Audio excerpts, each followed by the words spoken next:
崔小姐，崔小姐，齐王殿下。此宴结束之后，我也要出宫去，正好送送崔小姐。那就有劳殿下了。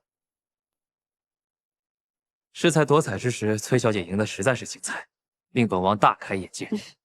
殿下过誉了，那些不过都是玩乐的雕虫小技。若不是有崔小姐在的话，又怎能赢得了秦王，夺得彩头？那是殿下眼光好，所以才压得中。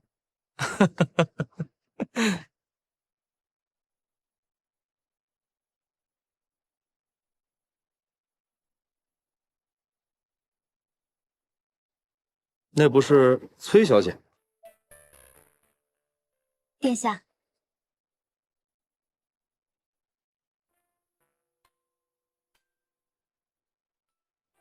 顾小姐，你的伤没事吧？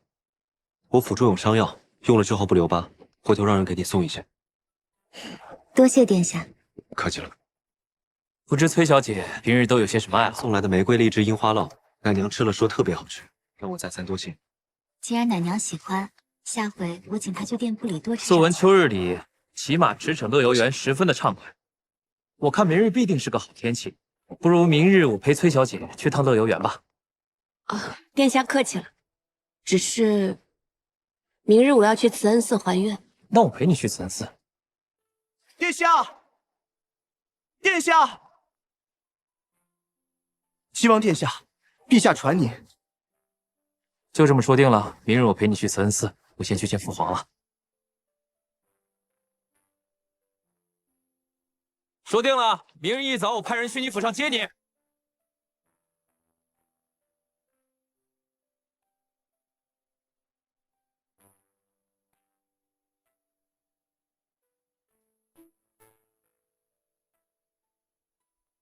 这位崔小姐真是太厉害了，居然把洛阳还给了朝廷。确实，东都与西长京近在咫尺。如今这个局面，她崔家若是再占着洛阳，恐怕只有百害而无一益呀。这难道不是那位崔大将军的主意？我认为，恐怕是崔林的主张。他入朝上殿，归还东都，那么，则皇子为婿之事，他恐怕80%能够称心如意呀。那这位崔小姐是想做太子妃？太子妃，人人都会觉得太子难为。可是谁有关心过太子妃的处境呢？再聪慧的人，到了东宫中，也得敛起羽翼，收起锋芒。这位崔姑娘，本性率真，她又是一个这么洒脱的人，若真的做了太子妃，那就太可惜了。娘娘，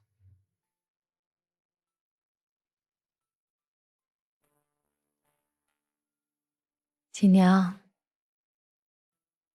我是从娘家把你带进宫的。从前我是一个多么任性的人，自从嫁到东宫，我就变成了另外的一个样子。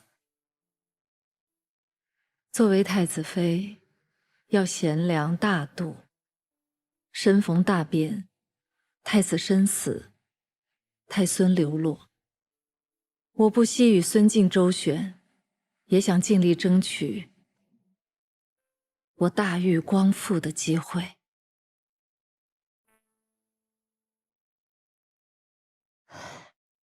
娘娘心里苦，奴婢都知道。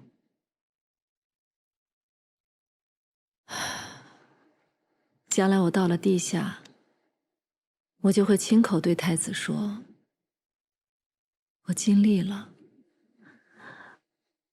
我尽了一个做太子妃应尽的责任。 我尽了一个做太子妃应尽的责任。 我尽了一个做太子妃应尽的责任。甚至是背上千古骂名，我都不会顾忌。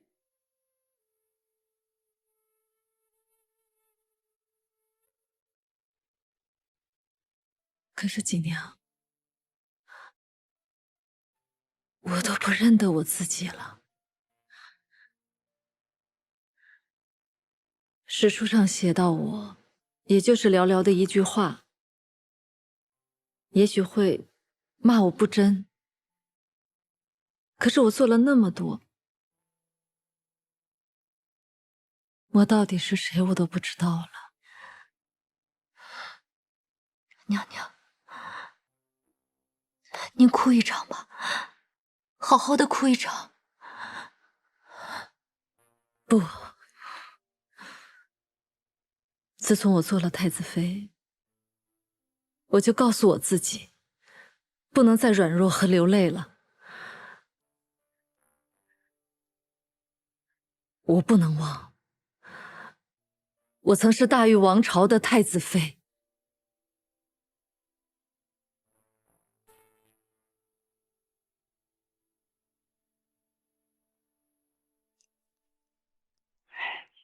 哎，昨天晚上大半夜啊，我又听见十七郎在院子里练剑呢，估计是一宿没睡。相思病嘛，睡不着那是应该的。不是，那崔小姐不是在西长京吗？在就不能害相思病吗？在都在了，相思什么呀？你不懂，你懂？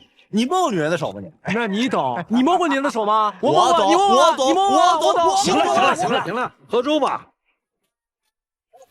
石七郎，石七郎，你这么早去哪儿啊？去散散心。你昨天不是说要给顾小姐送药膏吗？叫谁去啊？难不成亲自去啊？你去吧。得，我就不该问。石七郎，你就没有什么东西要送给崔小姐的吗？没有。哎，为什么他给顾小姐送东西，却不送东西给崔小姐呢？你问我，我问谁啊？你不懂。来，过来吃点儿。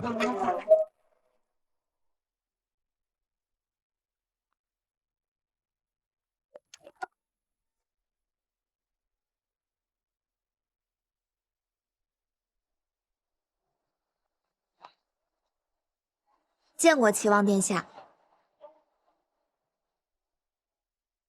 你家小姐呢？我跟她约好了同游慈恩寺的。我们家小姐一大早就出门去了，她昨晚特意摘香补了吉时，说得卯正3刻出门才好，还特意说不许带任何人去，这样才显得心诚，连我都不许跟去呢。不过小姐特意嘱咐我，让我在府中等着齐王殿下，跟殿下说声十分抱歉，让您白跑一趟了。无妨，我去慈恩寺找她去。殿下慢走。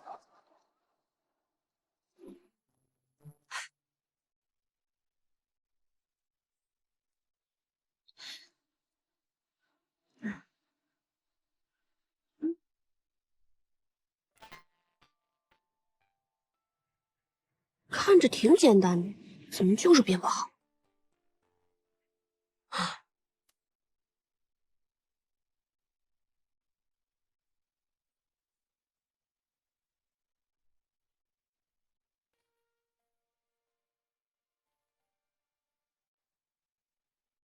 你怎么来这儿了？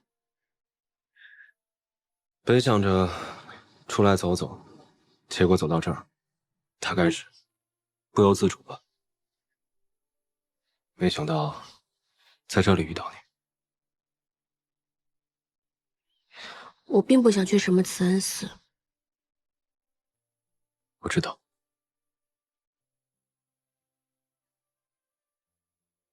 既然遇上了，十七郎，你能不能答应我，好好陪上我一天？就这一天，你不是秦王，我也不是什么崔小姐，无忧无虑的，快乐的过上一天。好吗？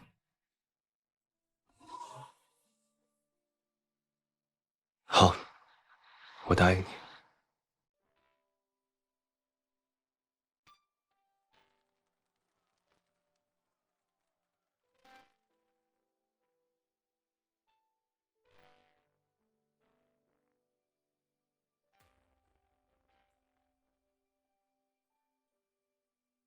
还记不记得，当初你答应过我，如果有一天天下平定，就陪我一起驰马乐游原。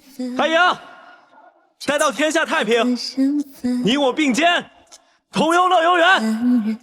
一言为定。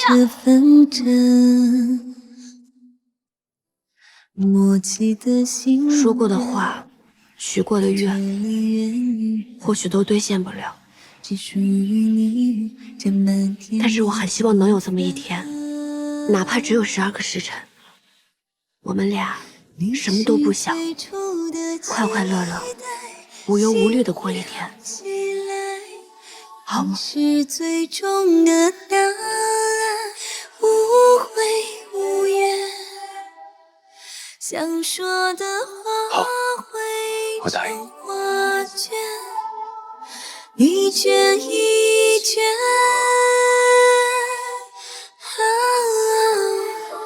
你是唯一的誓言，心照不宣。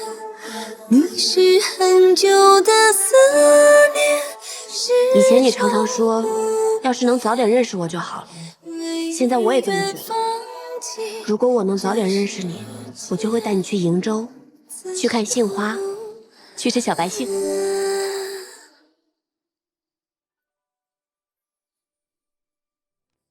多远的距离，都有你的回应。擦肩的瞬间，像流星被暂停。熟悉的声音。不要说这些了，我们先开开心心过好今天，好不好？幕幕都是你，你是最初的期待，心亮起来。你是最终的答案，无悔无怨。想说的话汇成画卷。一卷一卷，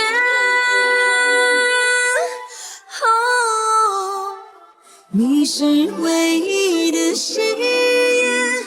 秋波长静，秋水长天，这里可真美啊！这让我想起了在劳兰关的时候，每到秋天，老包就会在河边打黄羊，然后每天都烤羊肉吃。哎，说的我都饿了。我下水给你抓鱼吃。好呀。哎，七七郎，那儿有条大鱼。嘿，这个，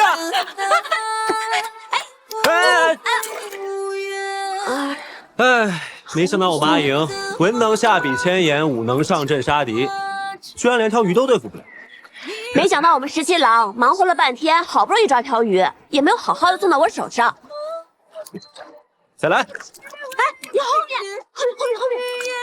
心照不宣，你是永恒的誓言，不弃不变，历经千帆也不离散，天地为鉴。怎么样，好吃吗？17郎连烤的鱼都这么好吃，真是不世之才。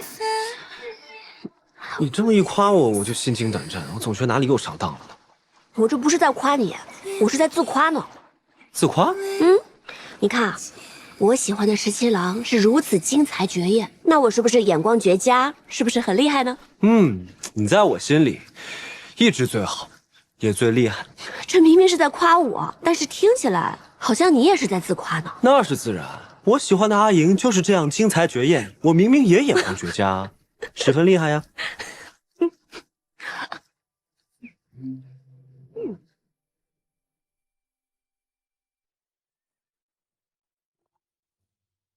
大将军，今日交战时抓到个接硕方工部的首领，自称知道柳成风的下落，想以此换取活命。属下仔细审问之后，此人交代，柳成风替接硕夺取白水关后，接硕大首领吴洛另派了一批人马，重新进入中原地界，但是去处不详。吴洛是一个狠辣狡猾的人，最会物尽其用。他既然下了如此本钱，又派人出来跟着柳成风潜入中原，必有谋划。好好查问一下那个方工部的首领，再仔细查一下那些接硕人的下落。是。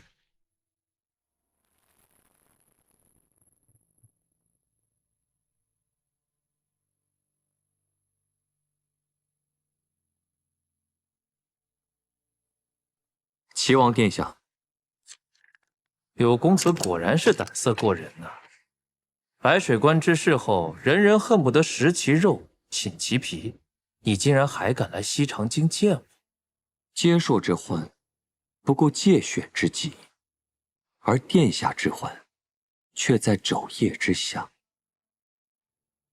你说的没错，秦王最近是咄咄逼人，我这肘腋之患也是急迫的很啊。承蒙殿下借兵之恩，这一次我也带了不少人马，愿意随时供殿下驱使。我是当朝的齐王，让我用接硕的人，不妥吧？殿下若是觉得有些事不便出手，又或者想要暗中行事，我等皆会奉殿下的号令，为殿下效劳。且无论如何，绝对不会泄露与殿下有半分瓜葛。柳公子如此帮我，到底在图谋什么呀？殿下是个直爽的人，那我也直说了，殿下只取崔林远远不够，只有李逆一死，才能以绝后患。我只想让李逆死。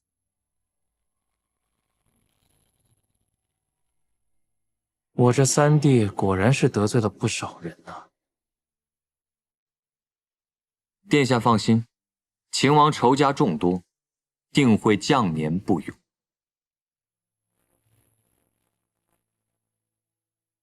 我三弟素来爱出风头，他要是将年不永的话，那就太可惜了。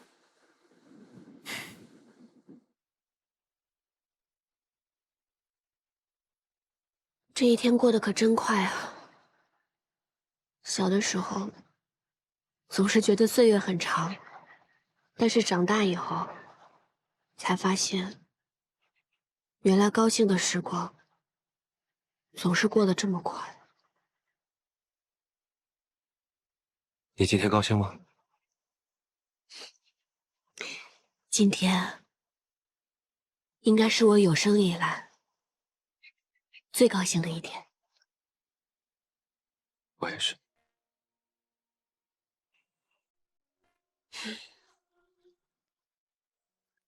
可惜再高兴，这一天也要过去了。安得长生继白日，无论我有多么舍不得，这一天还是要结束。是啊。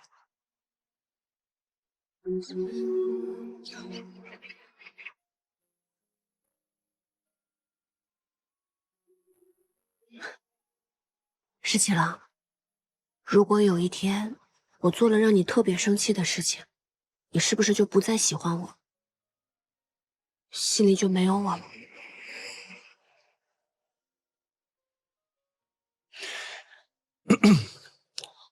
本来呢，我是想骗你，说的确如此，但是我舍不得。我这么喜欢你，也许将来还会喜欢你很久很久。我认为，我不会再像喜欢你一样喜欢别人，所以你怎么对我，我心里都是喜欢你的。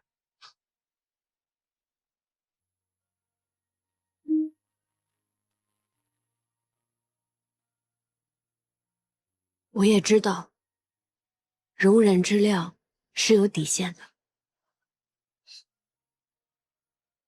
我们再打一个赌，好不好？赌什么？你闭上眼睛，数到10。如果你一直没有睁开眼睛，就是你赢了。那以后，如果我们俩为敌，我会先让你3次。可若你睁开了眼睛，那如果以后你我为敌，你要让我3次，好不好？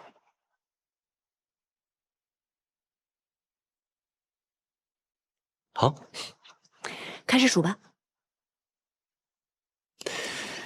1、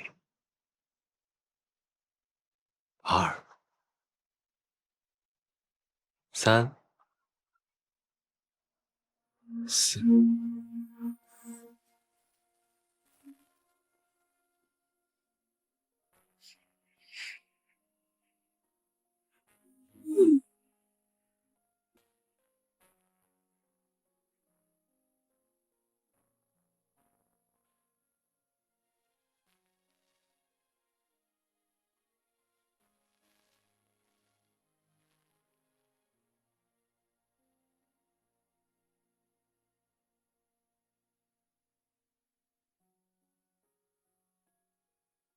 我输了。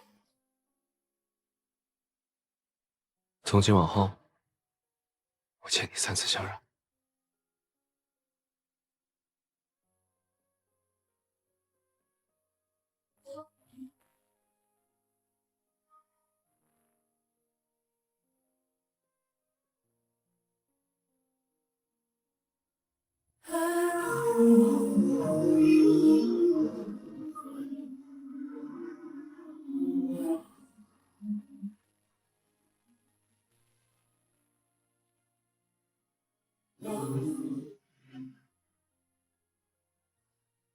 阿英，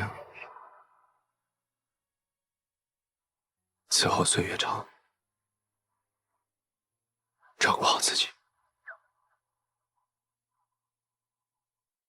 保重。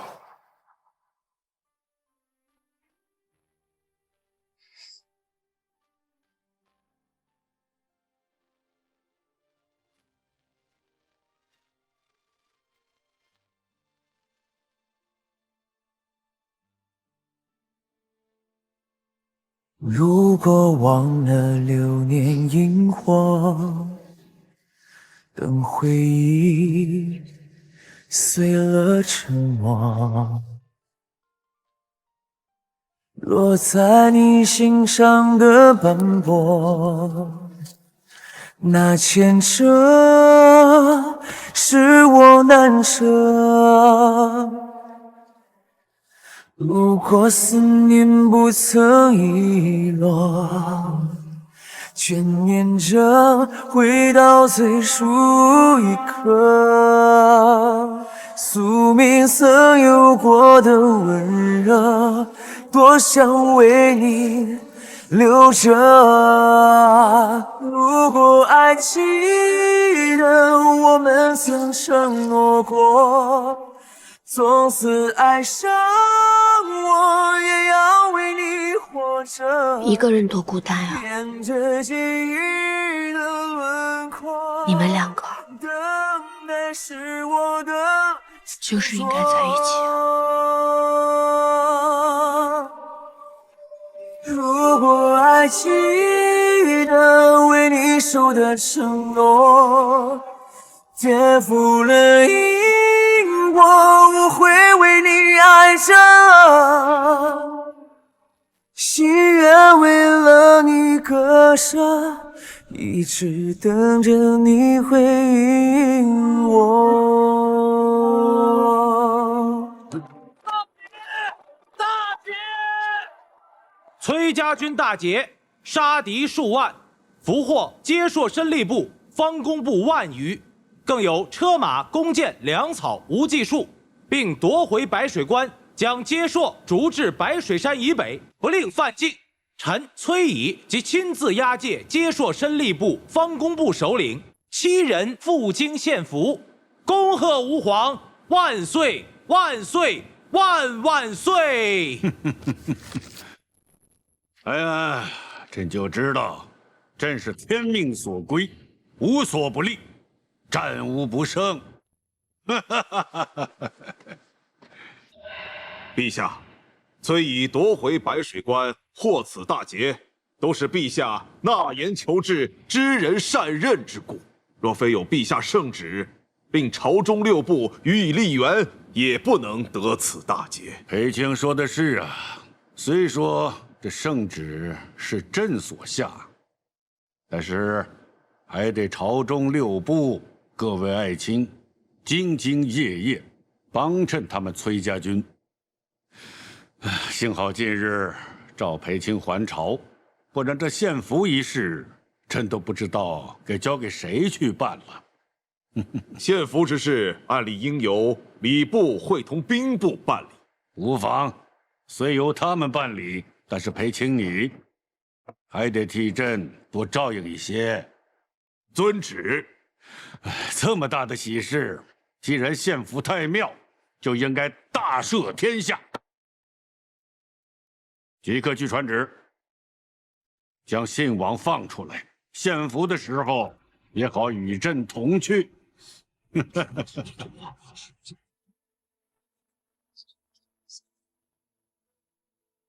陛下，崔家军大捷，信王何功之有？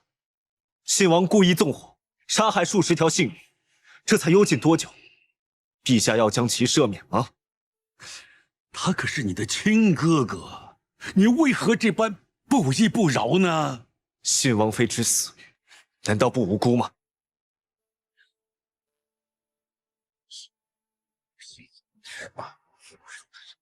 陛下，刚刚除了急报，崔乙大将军还有一封奏书，随急报一同而来。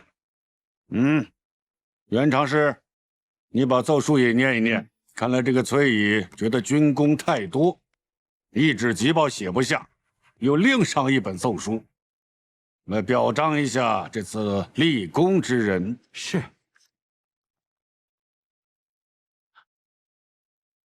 念呐！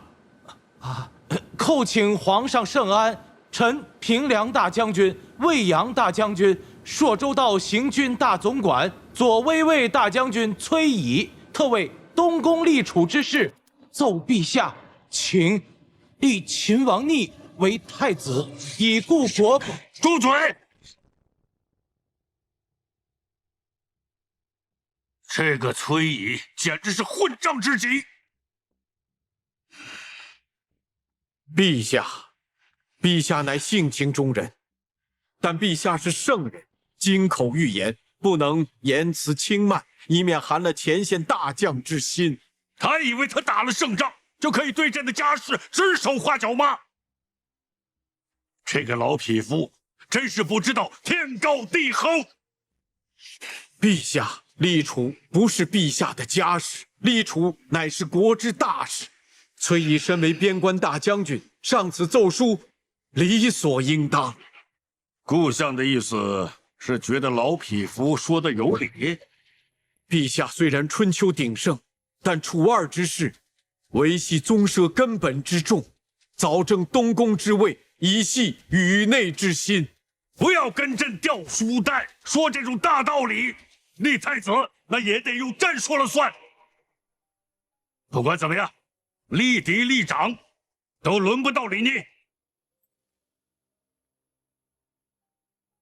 陛下，儿臣浅薄无知，不堪屈用。闭嘴！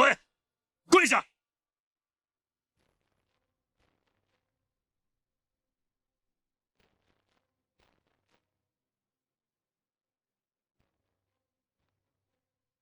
陛下，如今战乱始平，但北有接硕虎视眈眈，南有百越尚未平静。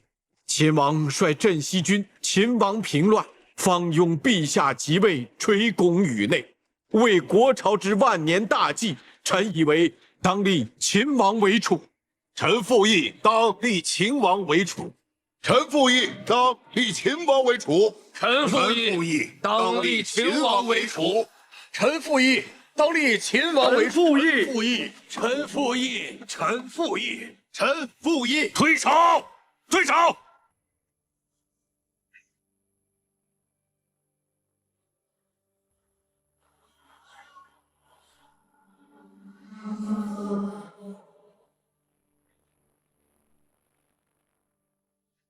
阿爹的这道奏书还来得及阻拦吗？大将军说了，知道小姐耽于情谊，不忍逼迫秦王太甚，所以这个恶人就由他来做。大将军还说，料想小姐必定会阻拦的，所以先奏请了朝中，递了奏书，想要阻拦，怕是来不及了。阿爹这是为了我，不惜把自己陷入水深火热当中啊！只怕17郎会因为这件事情十分气恼我跟阿爹。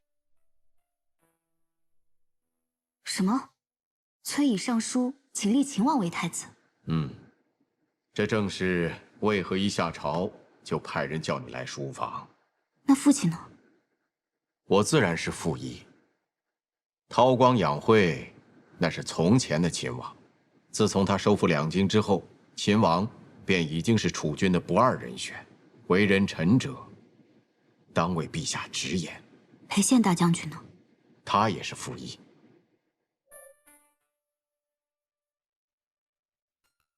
父亲觉得，陛下会立秦王为太子吗？崔乙是平凉卫阳大将军，手握重兵，又打了胜仗，他既谏言立秦王为太子，那是再好不过了。裴宪是镇西大将军，亦手握重兵，秦王将其视作公务，他们两个人的话，陛下不能不听啊。朝中文臣为父亲马首是瞻，父亲表态应立秦王为太子，文臣们必然不会有二话。崔乙这步棋下得真妙啊，直取中心。父亲这招顺水推舟也是极妙啊。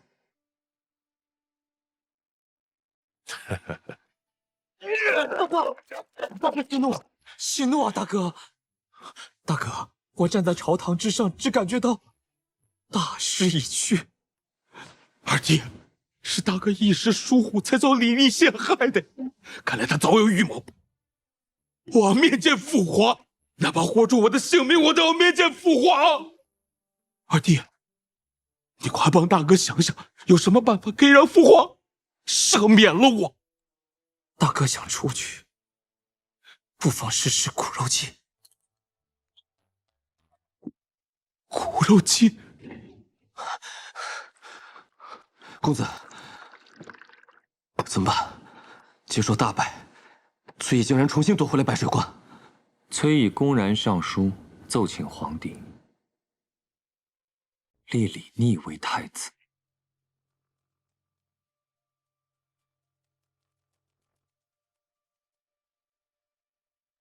既然如此，那对李俊和李来来说，便是火烧眉毛了。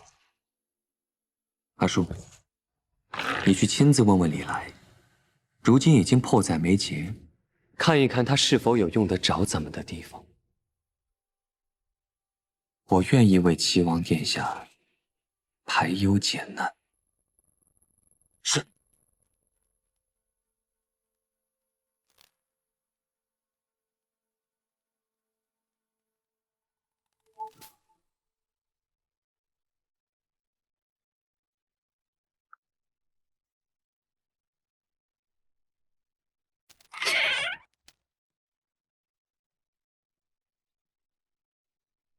还我。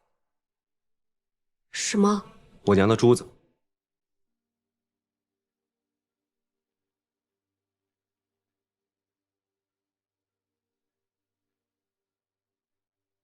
还给我，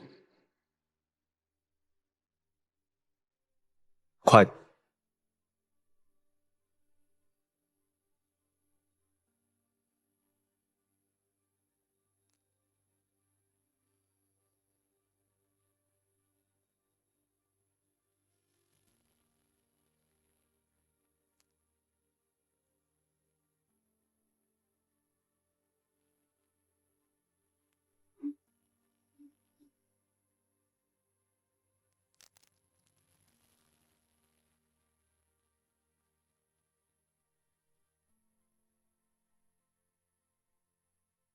东西还你了，你快走吧。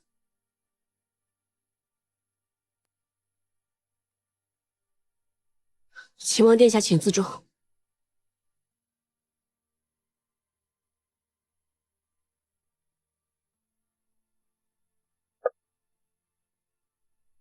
从此两不相欠。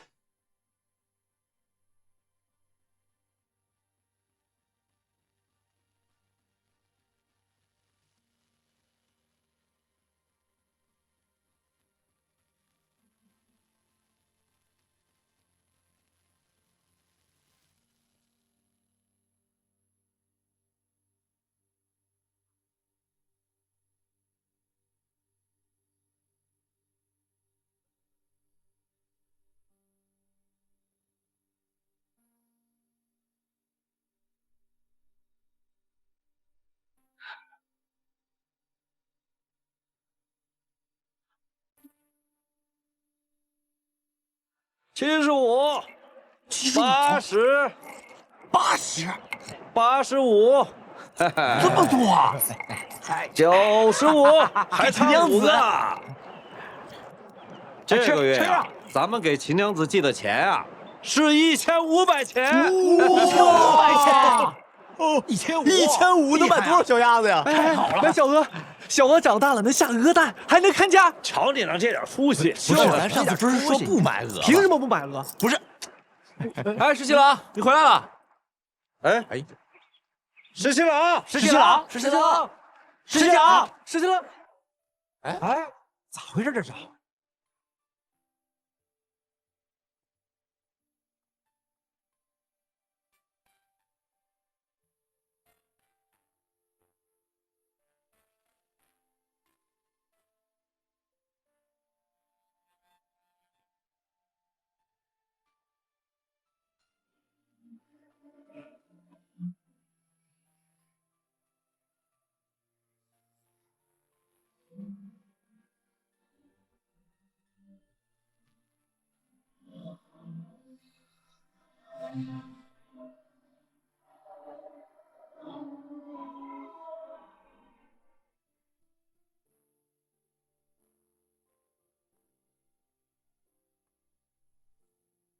从此两不相欠。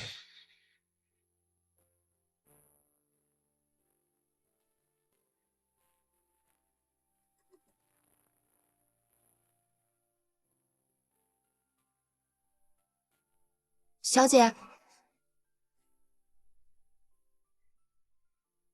怎么了？一个人坐在这儿也不点灯？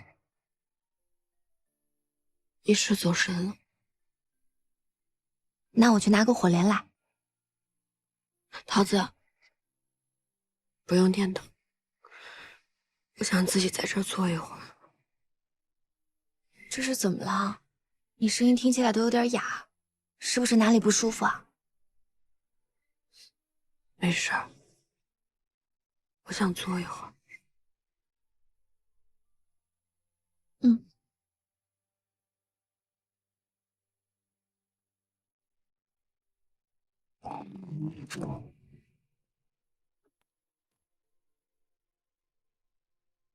当天空不再蔚蓝，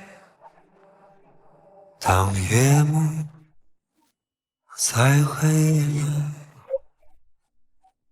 当夕阳染红浓妆，当欢声慢慢消散，当故事不再流传，当天伦一点。你这3更半夜的不睡觉，练什么剑？当过早已消失在离别里，当汪洋已不再。我说你们少年人啊，就是心火旺，吵了架去找他呀。哎，我就搞不明白了，能有多大的事儿啊？这一宿一宿不睡觉，熬鹰呢。还会记得吗？哎呀，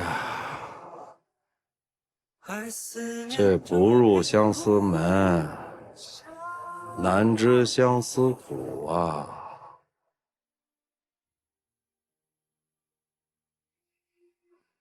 你就慢慢熬吧，我走了。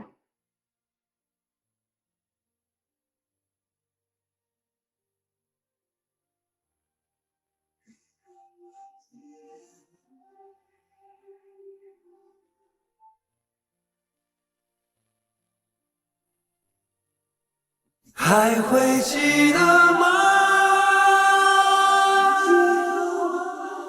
会忘了那些容耀吗？还会记得吗？还思念这片故乡吗？也许你也会时而想起。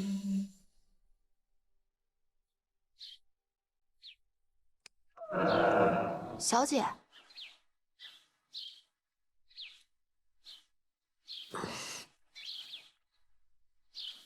你一夜都没睡啊？没事，打水洗脸吧。这就去。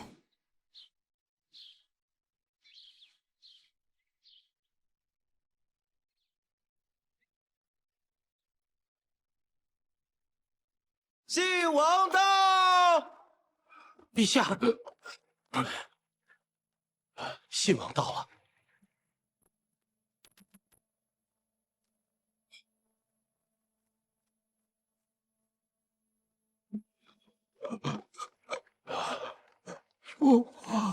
君儿，你怎么会变成这样啊？臣因为再也见不着你了，臣冤枉，臣冤枉，臣没有杀王氏啊！不知为何那个李宁三番五次的想置我于死地。你马上就要当太子了呀！日后他定然不会放过我。我今天能够见到父皇，我就死而无憾了。你快命人帮我送回信王府！你切莫惹恼了秦王啊！李宁是我生的，我还能怕他不成吗？君儿，你放心，朕马上就下旨。解了你的幽禁之苦，李逆若是敢说三道四，我必传杖打他。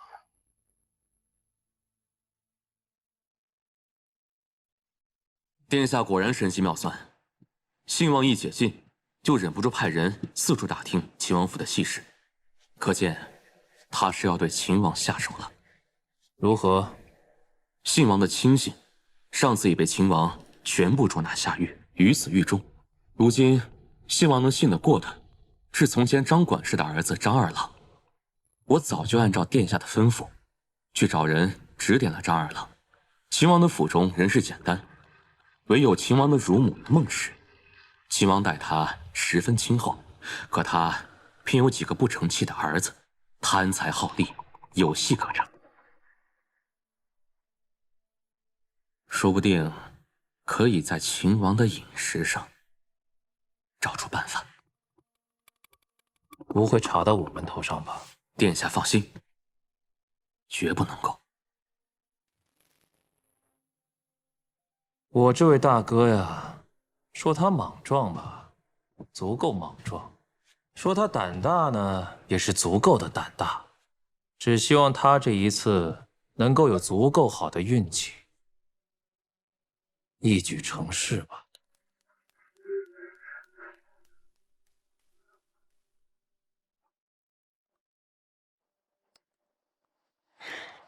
你也知道，我那个儿子郑五郎啊，十分的不成器，除了吃酒就知道赌钱。以前在家的时候，还总骂我是个老不死的。如今呢，他见到殿下富贵了，把我接到府里来享福，今日竟然又来巴结了。家家有本难念的经，奶娘不必介怀。也难为我家那个不成器的正五郎，突然又成器了一回，特意送来那么些莴笋干。这十七郎啊，很喜欢吃这笋干包子，也不是什么精细吃食，可那时候在梁王府里，又有谁知道他喜欢吃什么，又特意给他准备什么呢？我那时候啊，总是从家里拿来莴笋干给他做包子，那时候他还是个小郎君呢，一顿饭可以吃4个包子呢，我真怕把他给撑坏了。看这馅儿啊，要多放点儿啊。好，我帮你，奶娘。奶娘，你看，这样包对吗？你学的还真快，像你这样温柔体贴、又贤惠又心灵手巧的人呐，不知道谁有福气能娶到你做娘子呢？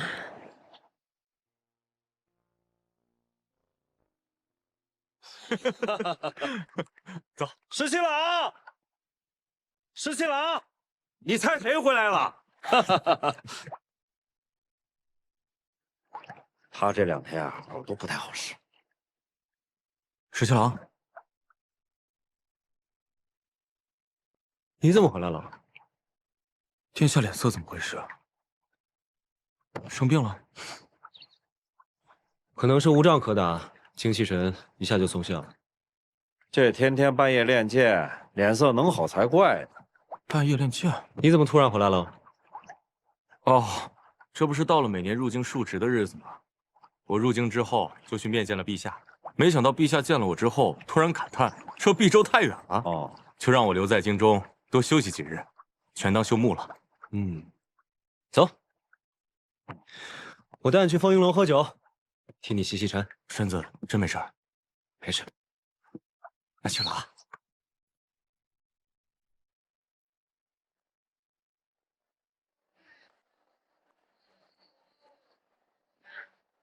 哎，桃子，你怎么了？脸色这么难看，你不是生什么病了吧？我没事儿，不过我家小姐好像是病了。啊？她怎么病了？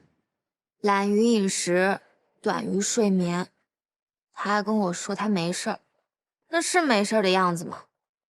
还不是因为秦王。小姐说，秦王一定是其实十七郎这几天也古怪的很，总是出神。有时候我问他话，他就跟没听见似的。哦对，前几天信王不是被放出来了？十七郎他想进宫跟陛下理论，但被裴大将军给拦住了，所以他这几天是愈发的闷闷不乐。他们俩一定是大大的吵了一架，比之前那次更厉害的吵架。哎，桃子，你这么聪明，那这一次你还能有什么办法吗？我是一点辙都没有。我家小姐多聪明的一个人，还不是拿你们秦王毫无办法。十七郎也是，那么聪明一个人，这一次也跟变了一个人似的。他也一定是拿你们崔小姐没有办法。冤家呀，俩冤家。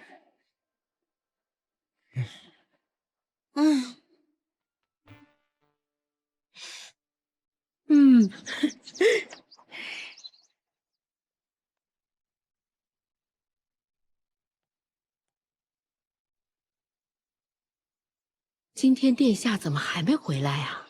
想来是在外面有事呢。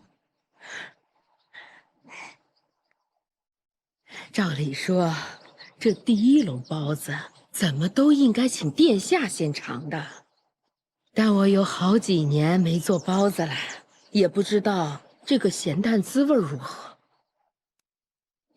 罢了，今天啊，我也不讲究这些尊卑了。老婆子僭越，先尝一个。顾小姐，待会儿殿下回来了，你再同他一起吃，这样滋味才好呢。奶娘，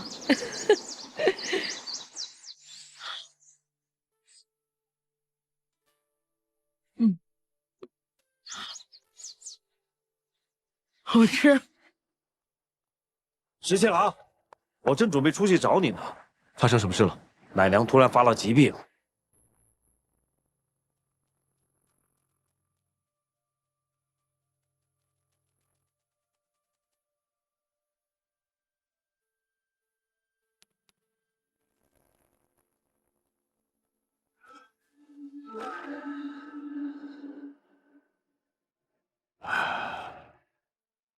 不成了，已经摸不到老人家的脉了。殿下，请节哀顺变。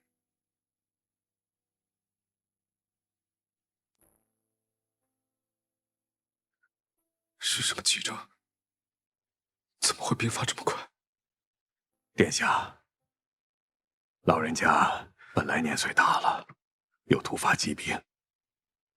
我来的时候，其实老人家已经过世了，可能是心疾引起，是何病因，现在已无法诊出。大夫，这边请。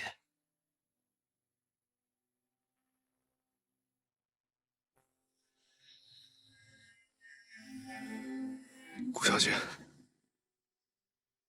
奶娘发病时你一直在身旁，她到底发生了什么事？有没有说哪里不舒服？下午的时候还好好的，有说有笑的，突然就说胸口痛，然后就晕了过去。我赶紧去找鲍大哥，请了大夫。一会儿大夫来了，殿下也回来了。有劳了。殿下太客气了，奶娘待我如同亲人一般，我心里也将奶娘当成了我的亲人。只是没想到，短短一瞬，就天人永隔。奶娘下午的时候还给殿下做了笋干包子，说那是殿下最爱吃的，要等殿下回来一起吃。怕滋味不好，奶娘还亲自尝了尝。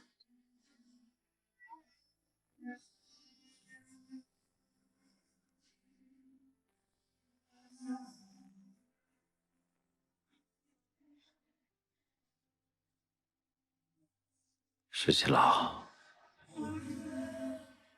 我送顾小姐先走，咱们好料理奶娘的后事。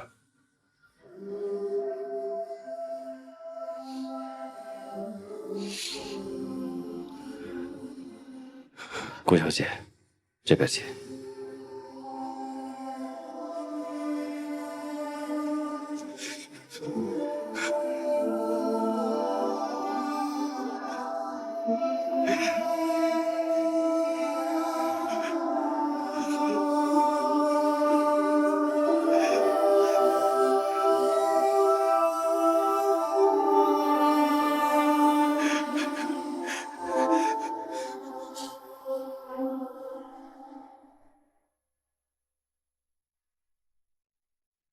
从前不觉得，如今看来，编的是真丑，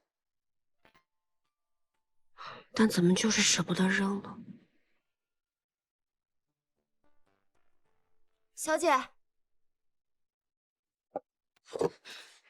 小姐，怎么了？秦王的乳母突然得疾病去世了。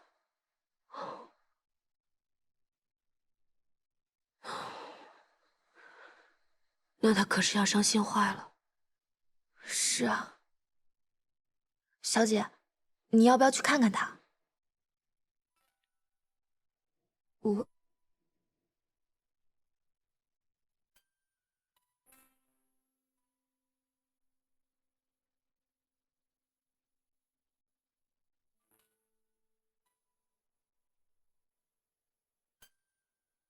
石七郎，我看了一口好棺木，已经替你做了主，切好了就送过来。奶娘的庄主，我也替你拿了主意，师傅也来算过，说要停您7天，但不能停在家里，所以今晚连夜要送到城外的玉佛寺去。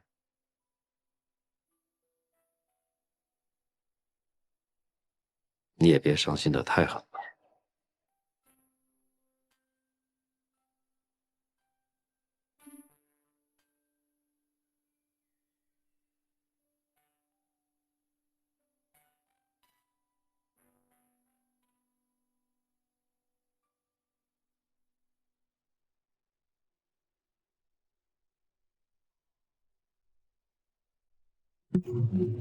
奶娘下午的时候还给殿下做了笋干包子，说那是殿下最爱吃的，怕滋味不好，奶娘还亲自尝了尝。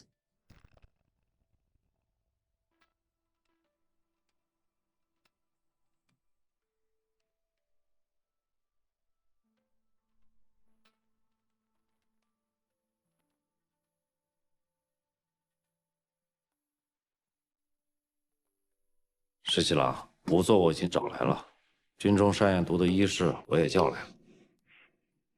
真的要开棺吗？开棺。是。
小姐，小姐，小姐，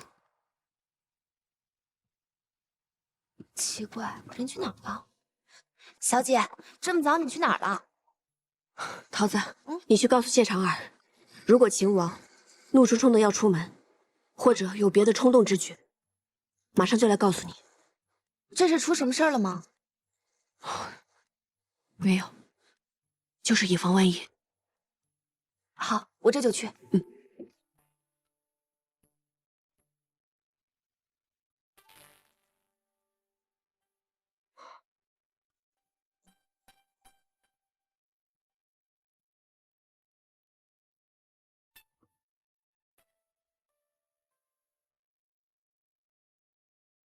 莴笋干是奶娘的儿子郑五郎送来的，给莴笋干禁毒的是张二郎，已经被拿到。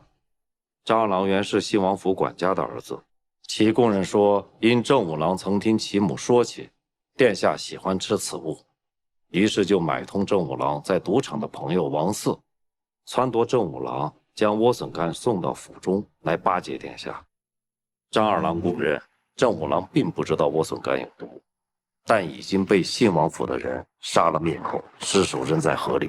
万年县衙门正在打捞尸首。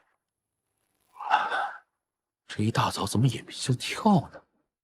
也不知道是主凶还是主吉。唉，都怪那个奶娘的，一把年纪了，还嘴馋吃什么包子？你吃什么包子嘛？要不就能把李妮给毒死了，一了百了了。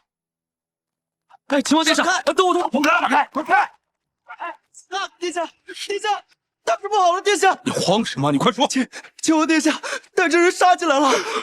什么？杀害大嫂还不够，你竟敢往我府里投毒！你怎么血口喷人？你怎么胡说八道呢？你！让开！你想干什么呀？你不要以为你将奶娘儿子灭口，我就追查不到。是你让人在他儿子带来的莴笋干里下毒，是你害死我奶娘。这胡说八道！你怎么信口雌黄呢？我害你奶娘干什么？我因为你想毒死我！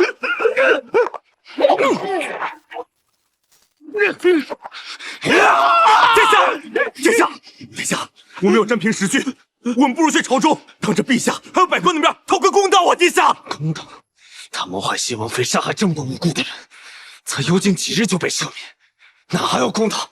让开！殿下，殿下，请勿冲动行事啊！殿下，谢王要毒害您，咱们在陛下还有百官面前，必然要让他给咱个交代。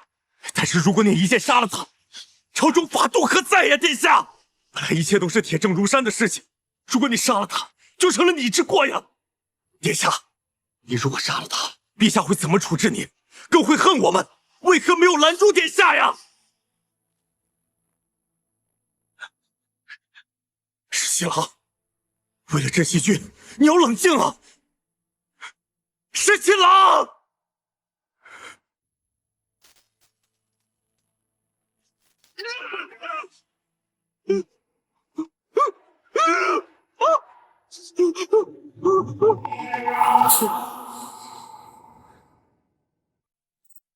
东东，东东，父皇救我！你让开！父皇快救我！父皇，娟儿，快起来，快起来！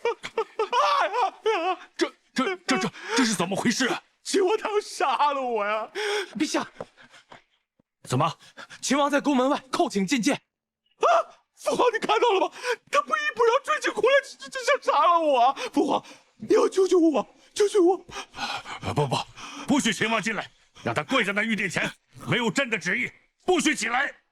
是，多谢父皇，多谢父皇。父皇，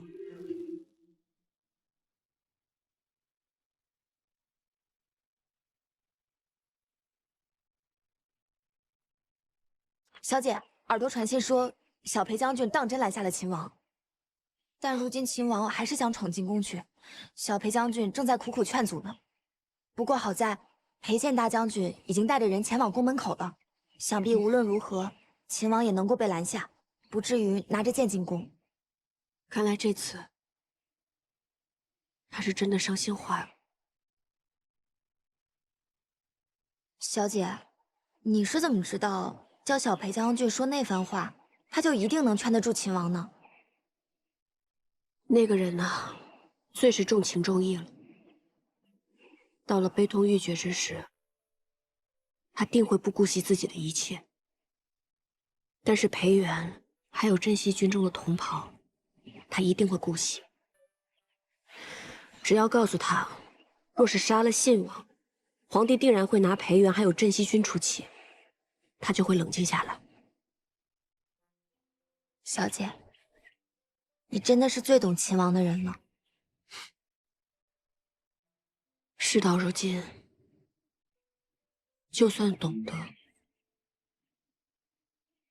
又能怎么样？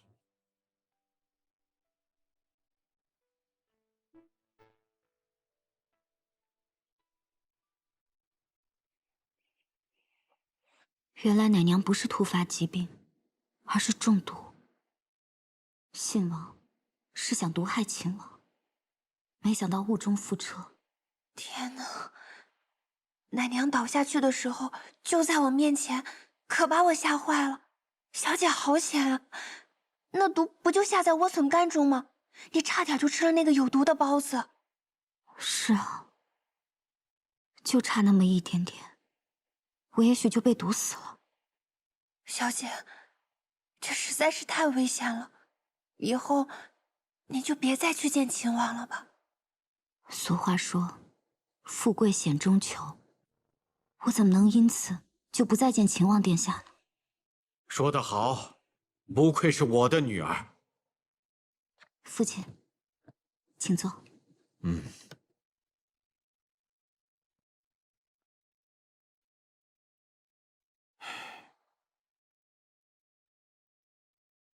你都知道了。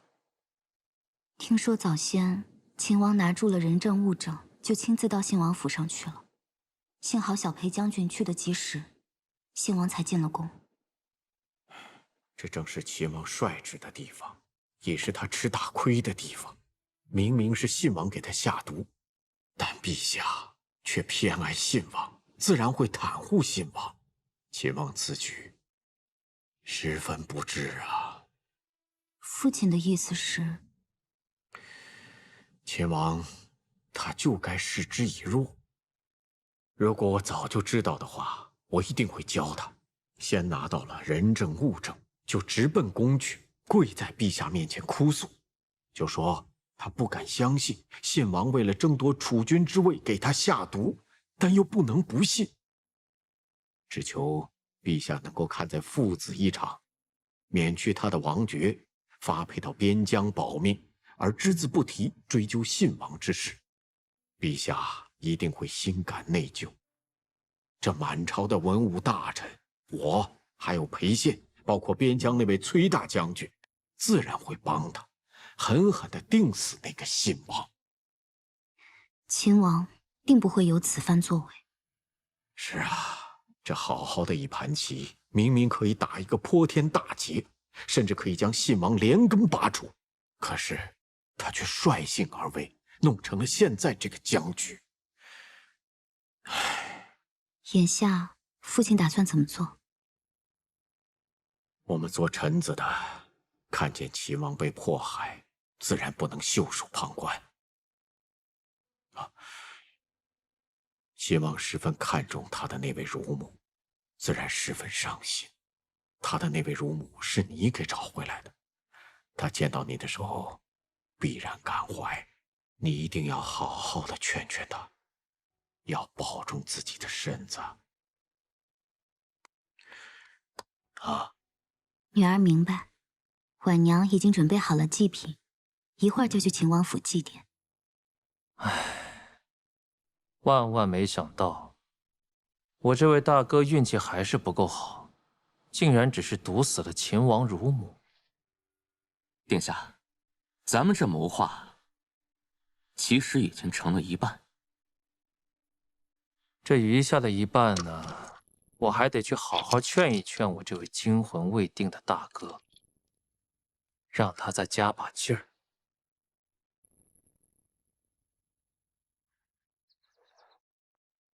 顾小姐，秦王殿下未在府中，殿下进宫去了，还未回来。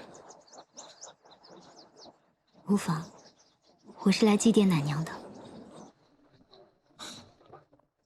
殿下，既然不进宫，咱们就回府吧。你一天没吃东西了。方才信王府里那番话，谁教你的？我自己想的呗。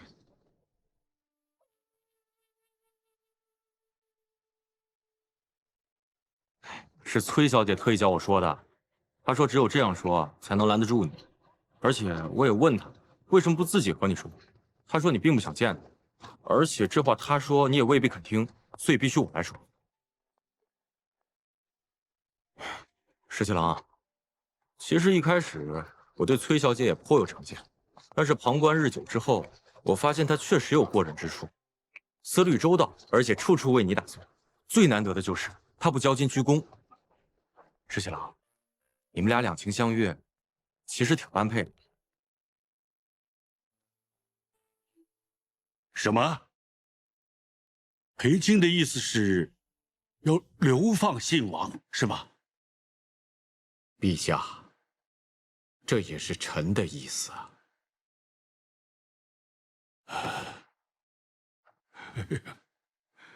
那可是朕的儿子啊！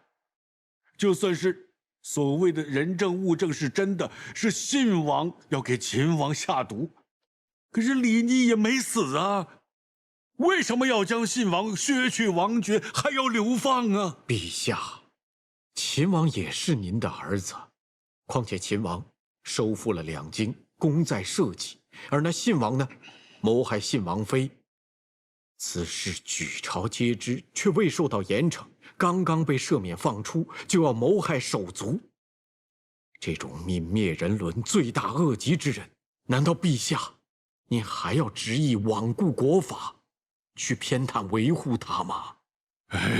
顾卿，没那么严重，没那么严重，这只不过是他们哥俩闹点义气而已。那个秦王不是也用剑砍伤了信王吗？再说了，他这个气也出了，为什么就不能放过他的哥哥？那可是他的亲哥哥呀！陛下，裴卿，为何行此大礼？陛下，秦王自领镇西军秦王，收复两京，有大功于社稷。可竟是谋害他的人却毫发无损，逍遥法外。难道日后任何人都可以谋害有功之臣吗？在镇西军中，凡同袍蒙冤，自我而下，必为其鸣不平。这是镇西军命迫所在。陛下徇私枉法，宜偏袒信王，那臣只好率领镇西军，奉秦王远离朝中，以保全秦王性命。陛下，倘若陛下不肯流放信王，以正国法，那臣也只好率领中书省诸臣辞去中书之职。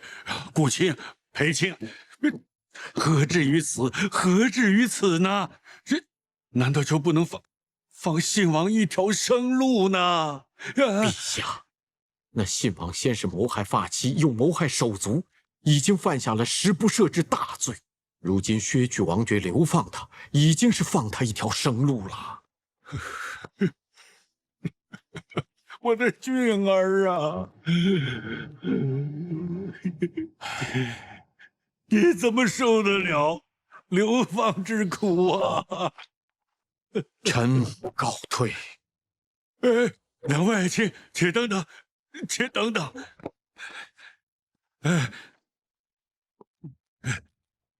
流放也行，但是要流放多远呢？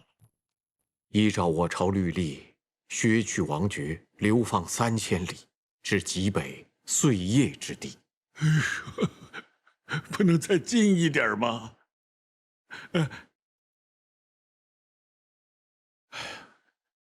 这过几天就是董皇后的忌日，能不能让信王随朕一块儿去祭拜他的母后？到时候我会让秦王也去，让信王当着他的面给他赔罪，这样总可以了吧？能不能流放1000里啊，到琼州，行吗？陛下，这董皇后并非是秦王的生母啊，秦王的生母乃是刘贤妃。之前追封生母之事已经委屈了秦王，如今再让他去祭祀，恐怕不妥呀。当初朕呢，就应该也追封刘氏为后，真不应该去赌那一时之气。这样吧，到时先祭祀董皇后，然后再祭祀刘贤妃。我把信王给叫来，在刘贤妃的灵位之前向秦王赔罪，这样总可以了吧？倘若这信王能够在刘贤妃的灵位之前赔罪，那么流放1000里去琼州，这也是陛下拳拳爱子之心了。只是这责罚可不能再减了。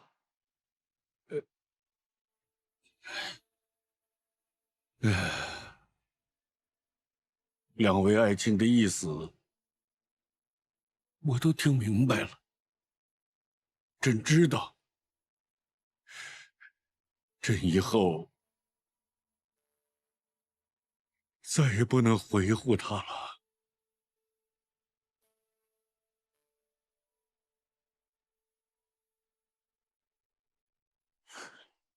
小姐，大将军那边传信说，接硕那边派了一队人马跟着柳成风进了中原腹地，后来大将军继续追查，发现这队人马进了冀州附近以后就失踪了，想必是藏匿起来了。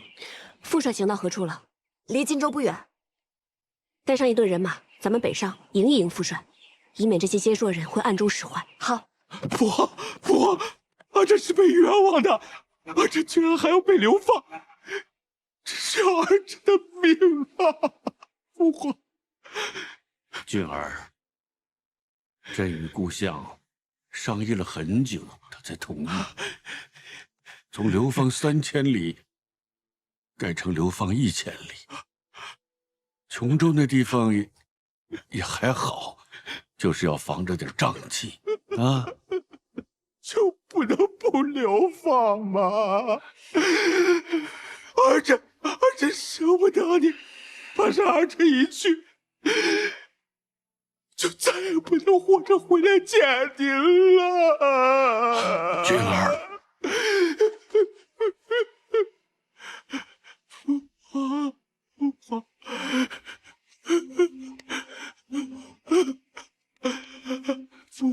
俊儿，我真舍不得你。真没有办法，这要顾及朝中群臣，舍不得，真舍不得你，真舍不得你，真舍不得你。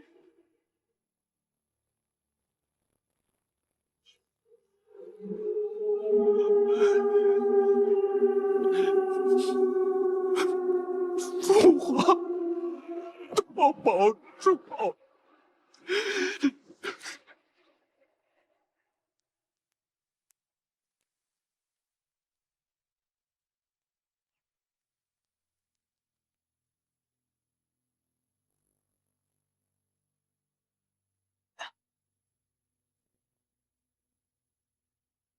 找的什么破地儿啊！马车也进不来，骑马也不行。殿下都在策划谋朝篡位之事了，又怎么能不在此机密之地相商？柳成风，胡说什么呢？暗中收买禁军，企图谋朝篡位的是我大哥，我并无弑父之意。只要我两位兄弟一死，皇位自然是我的。是啊，殿下只是想螳螂捕蝉，黄雀在后。不过你放心，我等一定会令殿下心想事成。毕竟我和殿下都不想让李再活着。帮我转告部落首领，只要你们能够帮我成功登上太子之位，那么盲河以北的燕州和涿州，我全都会依约割给结硕，绝不食言。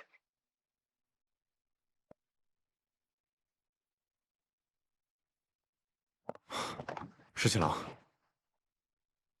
既然说了是去祭祀董皇后和我母妃，还会让信王在我母妃灵前赔罪，你放心，我不会闹事的。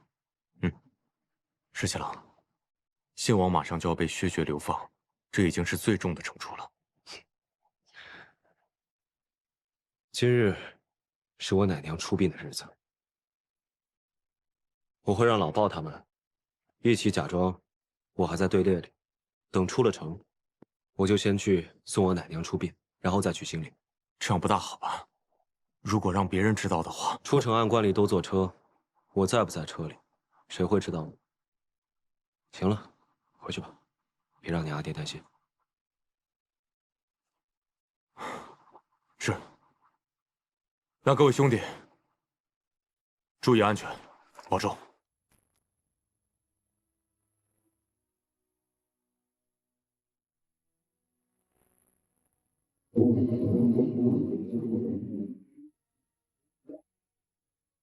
一会儿在刘贤妃的灵前，就多说个道，给秦王赔个礼，别再闹出什么意见来了啊！父皇，我知道了。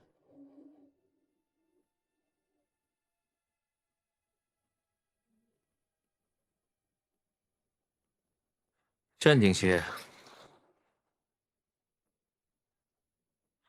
时辰还早呢。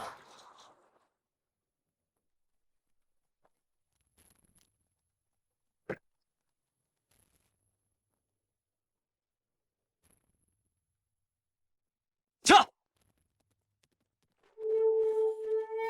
撤！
结束人。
这些都是接说人，你回去告诉裴元，让他带兵出城护驾。我去引开他们，你先赶回去。是，快！起身！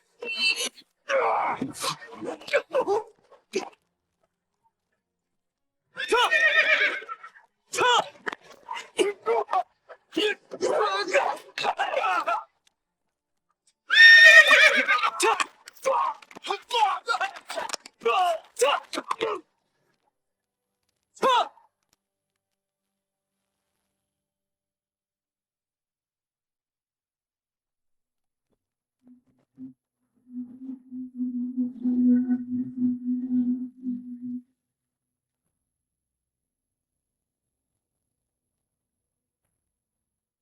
老二，我发现有些不对。我觉得也有些不对，偏偏跟着皇帝老儿出来，不让咱们带兵器。大家伙放警惕些！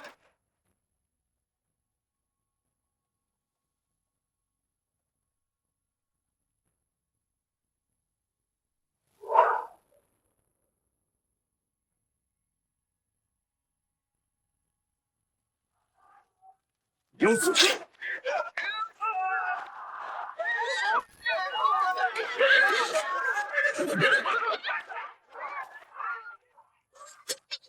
这是出了什么事了？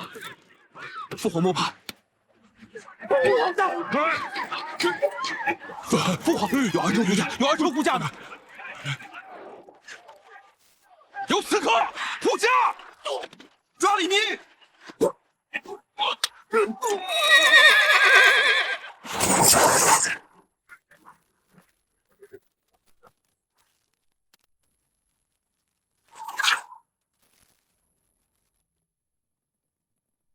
没想到接收人竟然派出部落身边最精干的神剑队。不是咱们新人，能否赶到西城境？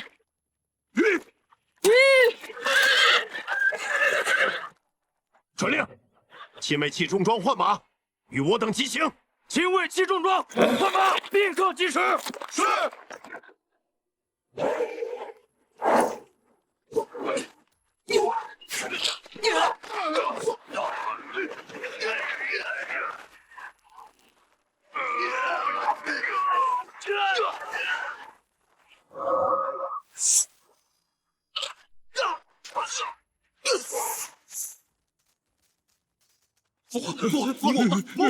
护驾呀！护驾！护驾！皇上，护驾！车是空的，秦王不在。俊儿，这刺客怎么叫你殿下呀？啊！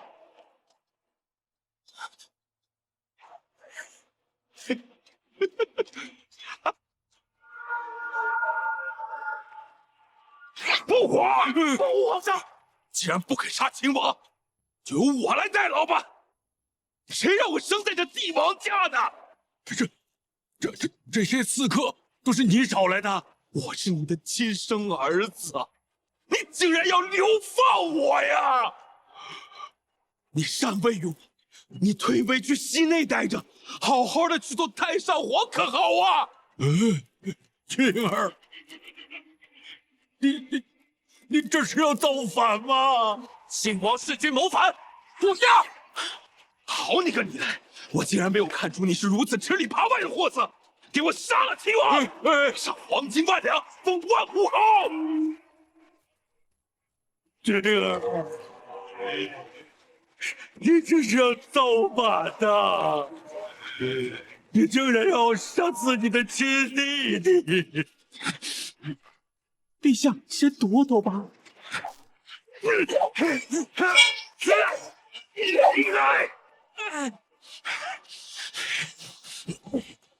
你个吃里扒外的货色！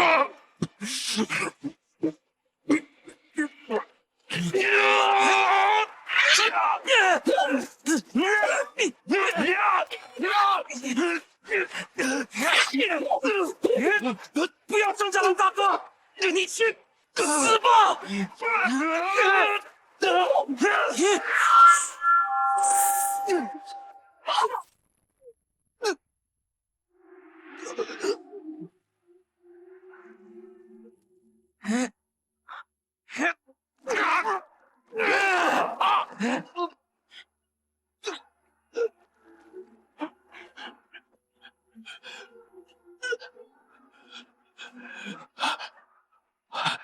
真是那个搬弄是非、渔翁得利之人啊！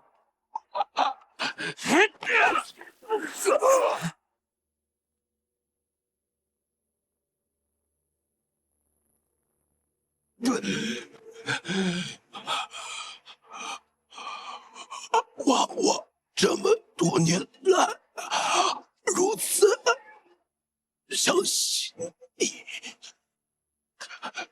谁让我们生在帝王家的？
失去了！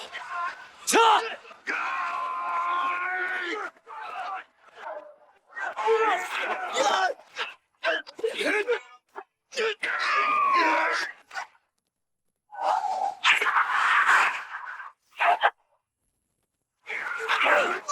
怎么？怎么样？我没事，谢谢了。石七郎，怎么样？我没事。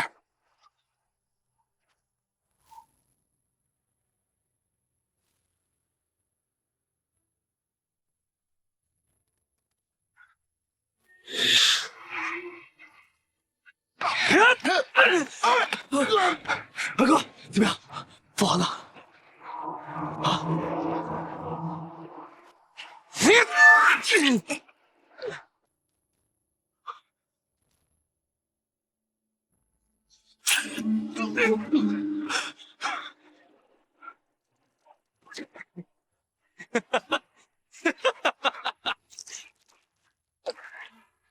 秦王与信王一起谋逆，护卫陛下，给我杀了秦王！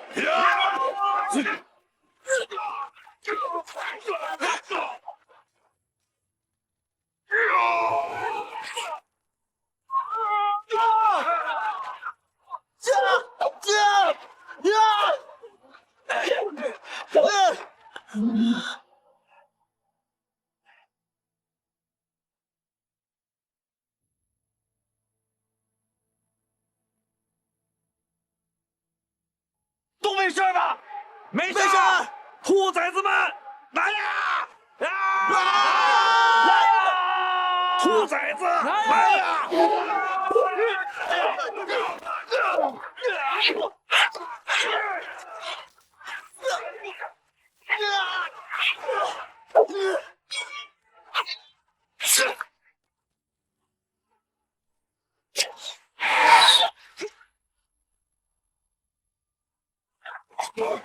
我射死他！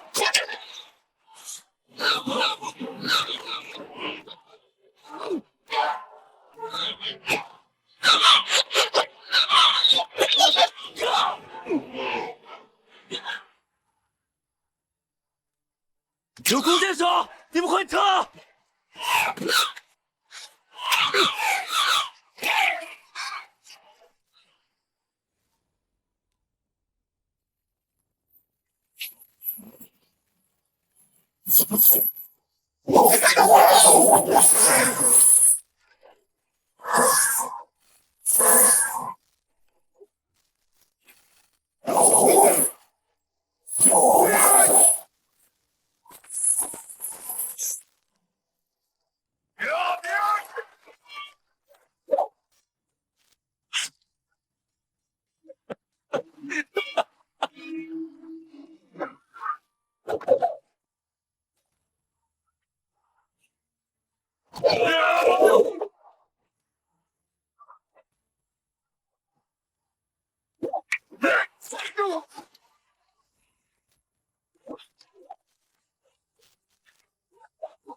小姐，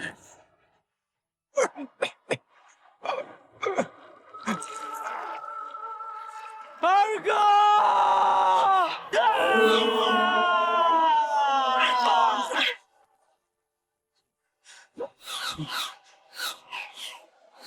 张二哥，二哥，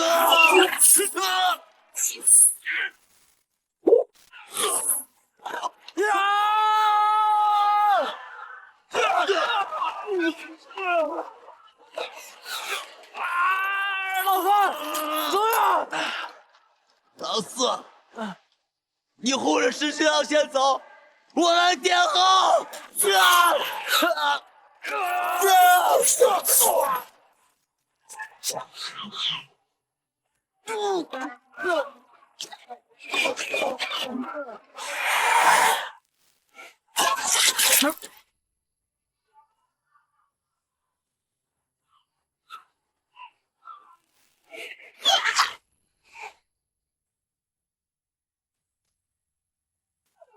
老三！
第三。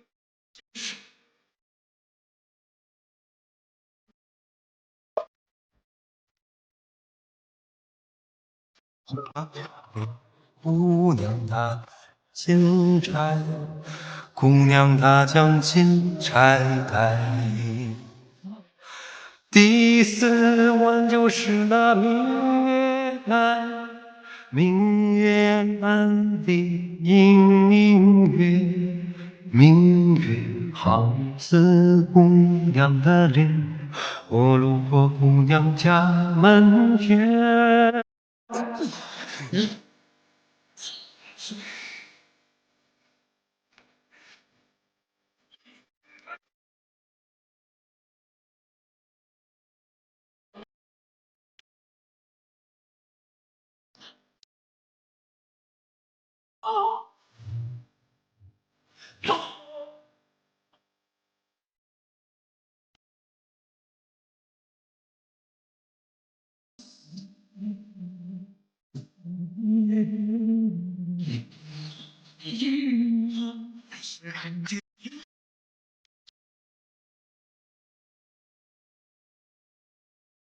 但是久久洒堂前世，真我装出西海他。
老婆，我们回家。等我。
射他！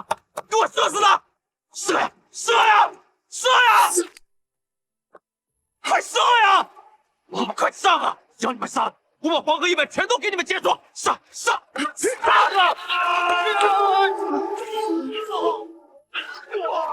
杀了他！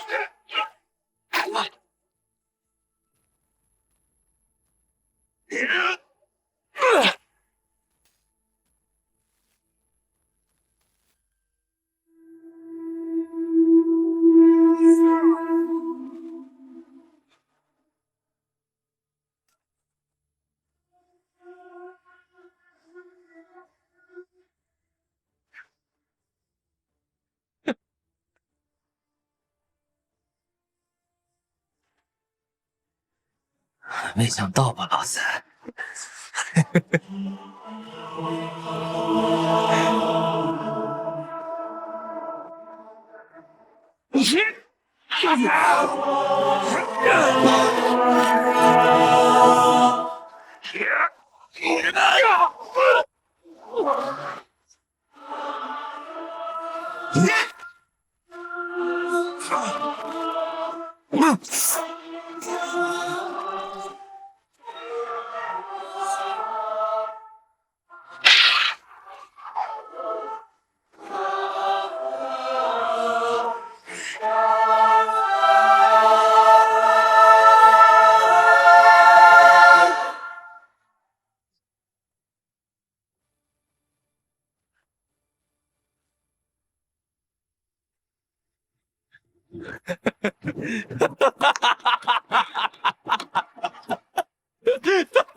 老三，老三，起来，你起来！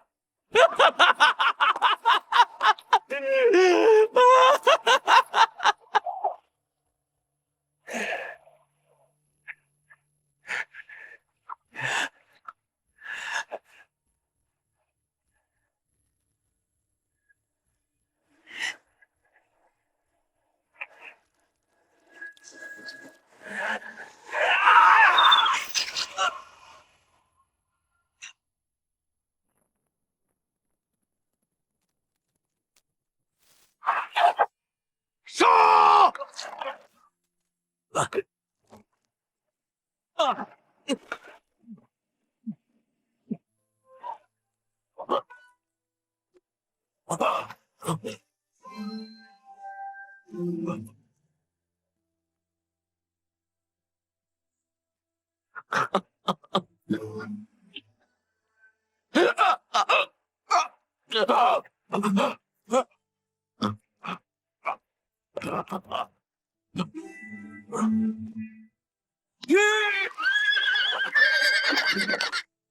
拜见陛下，崔大将军，快请快请，幸亏你来了，救了朕这一回啊！回陛下，陛下上马！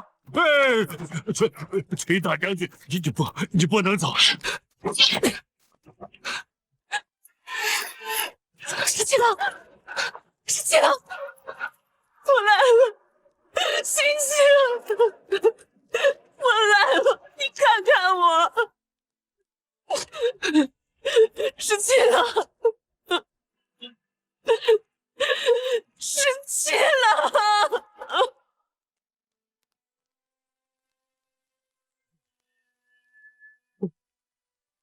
哥，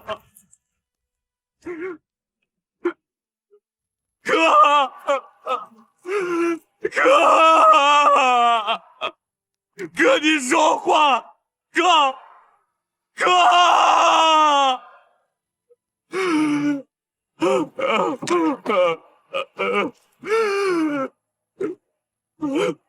哥，你说话呀！带你回家了，我马上带你回家了，哥，你说话呀，哥！带你回家，带你回老乐关了，哥！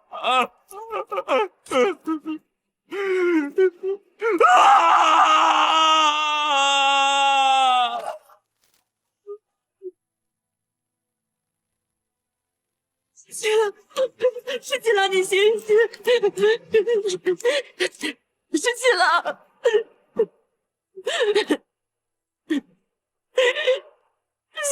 十七郎。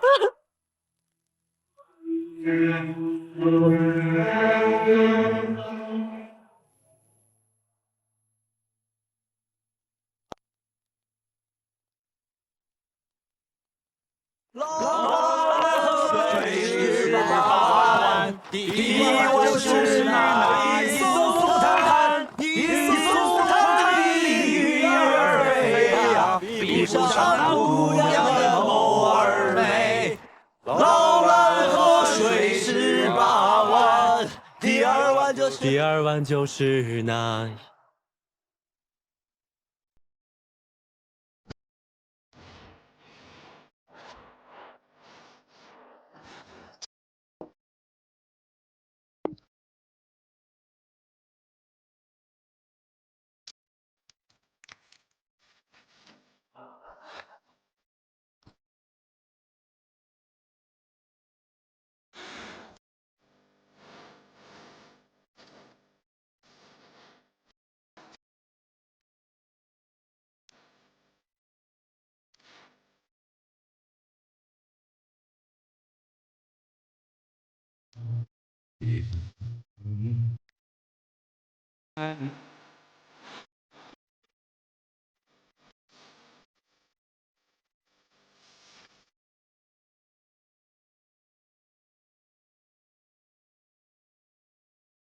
姑娘她打金钗，姑娘她将金钗戴。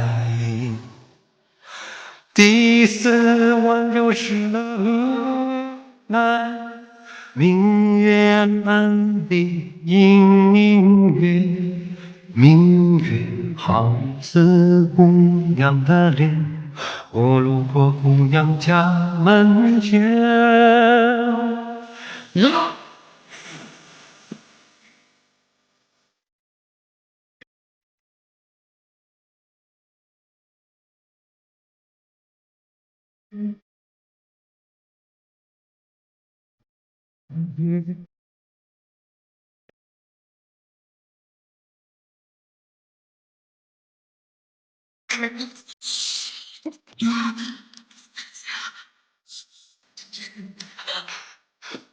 是吧？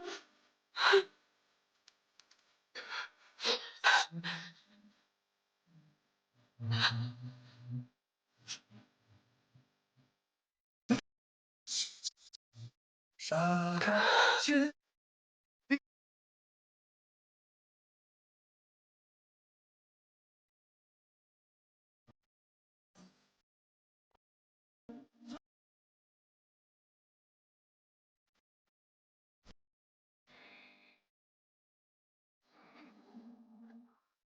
我好生难过。我知道。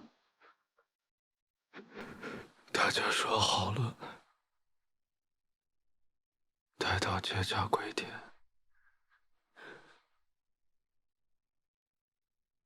就回三里冢赵家村。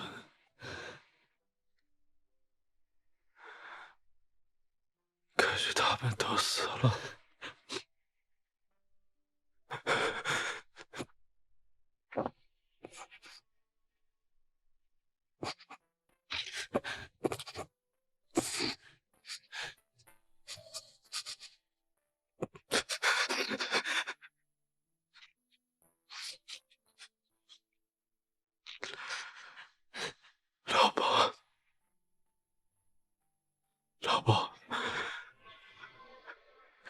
了这么多年仗，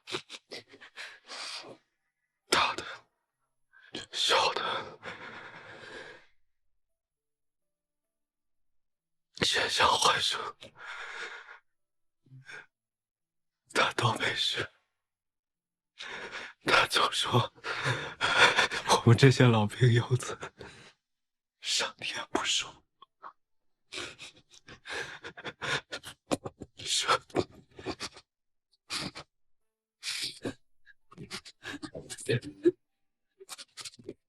上天不熟。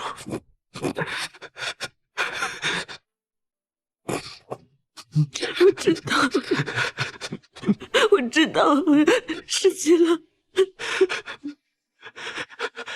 我13岁入了军中后，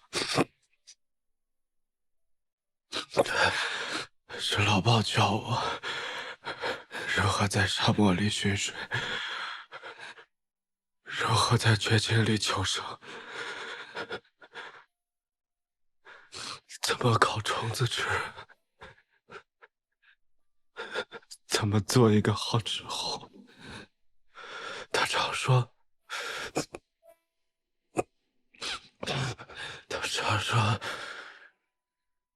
我是百年一遇的人才。他还常常说，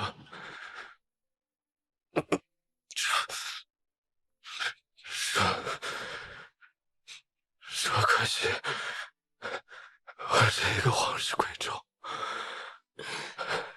学了这一身本事，也无用武之处。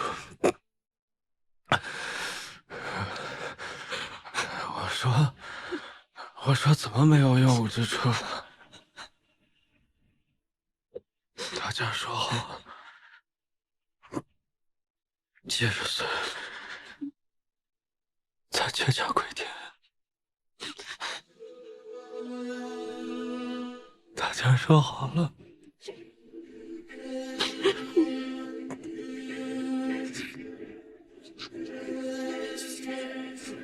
大家说好了。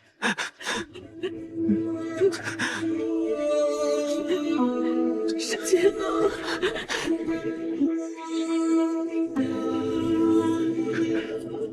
我好生难过。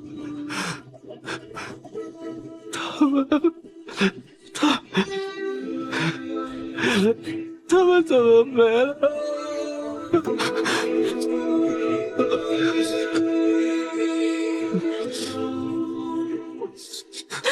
世界，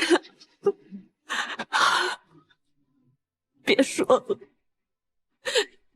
你想说的话我都懂，但你这次伤的实在是太重了。还好我赶得及能够见到你。17了，你流了好多血，我拼命的抱住你，想止住你身上的血。不管阿爹如何来劝我，我都不肯放手，因为我怕只要我放手，你就真的死了。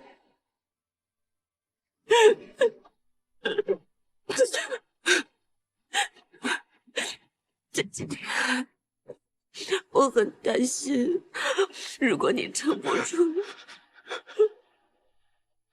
那我又该怎么办？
还好你没事，不然的话，只怕我会跟小姐一样，每天忧心如焚，只想守着你。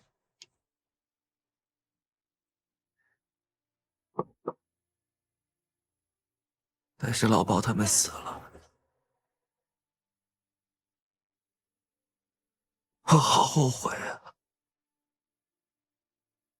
如果我当时还能再跑快一点，再快一点，他们就不会死，他们就不会死，他们就不会死，不会死，不会死，不会死！不要这样，不要这样，不要这样！好了，好了，不是你的错，不是你的错，不是你的错，不要这样。你跟秦王真的都是拼了命去救他们的，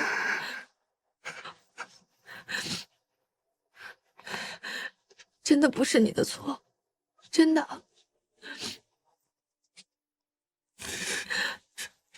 不是你的错，不是你的错。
小姐，小姐，齐王不见了。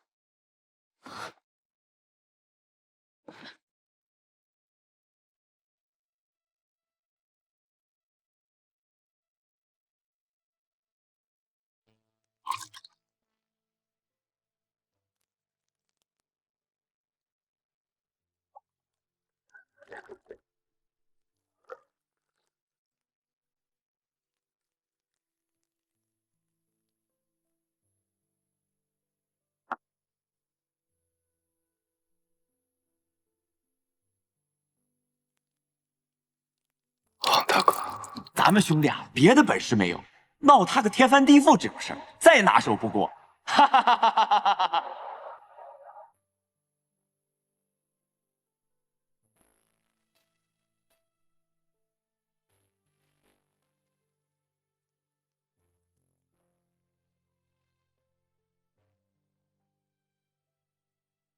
赵二哥，兄弟。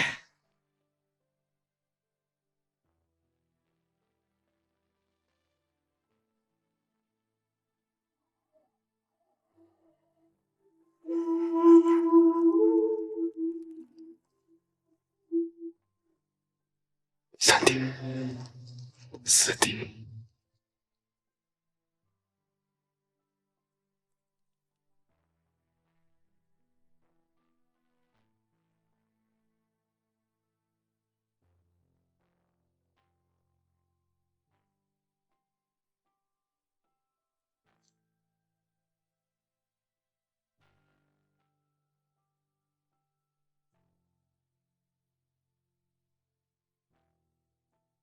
给，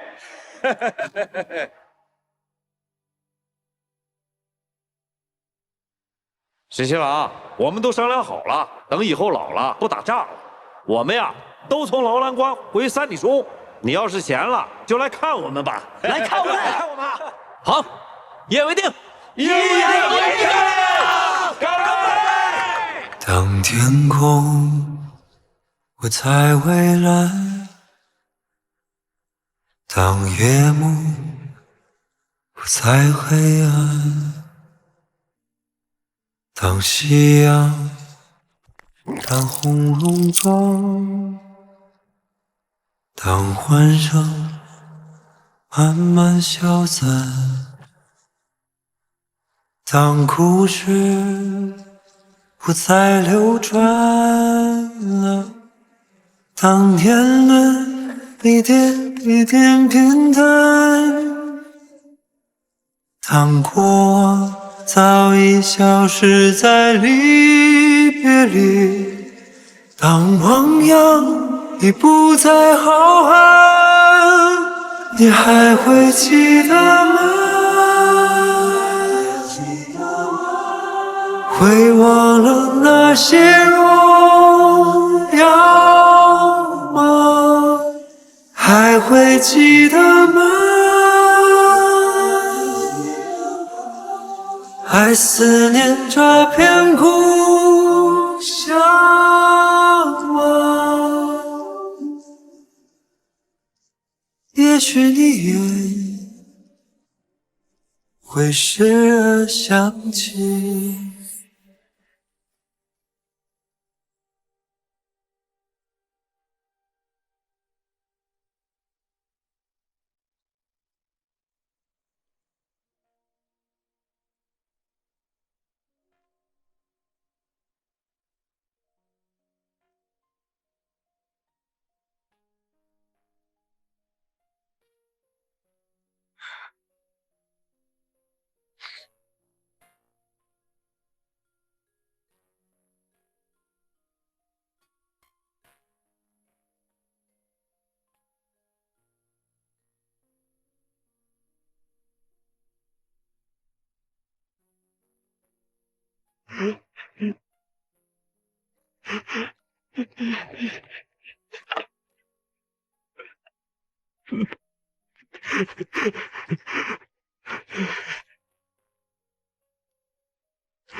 你知道，我从来都不信什么神佛，也从来不许愿。但是那几天，你昏迷不醒的时候，太医说你这次伤得太重了，有可能再也醒不过来。那个时候，我想去跪拜这世间所有的神佛，虔诚的许愿。你曾经说，奶娘说过，如果有什么心愿，就放一只竹蜻蜓。等竹蜻蜓落地的时候，心愿就可以实现。这些竹蜻蜓都是你在昏迷不醒的时候，我在你床前想的。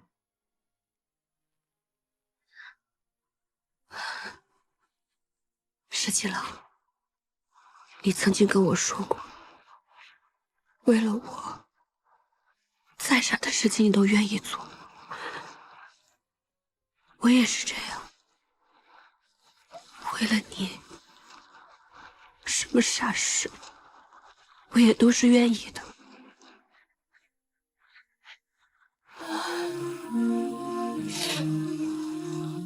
我知道你心里很难过，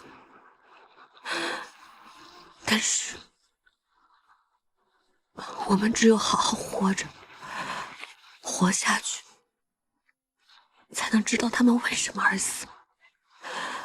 只有活着，才有希望，才能救更多的人。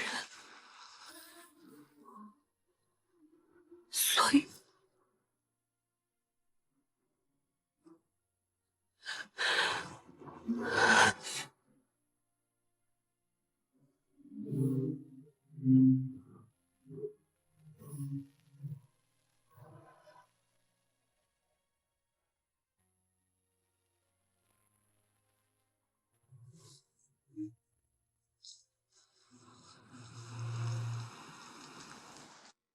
哎呀，哎呀，哎呀，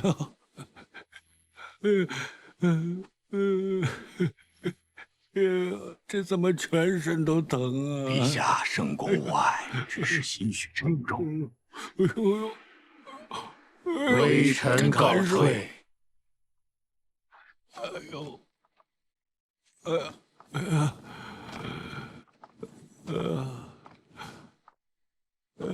真难受，真疼啊！陛下，太医刚刚请过平安脉，说并无大碍。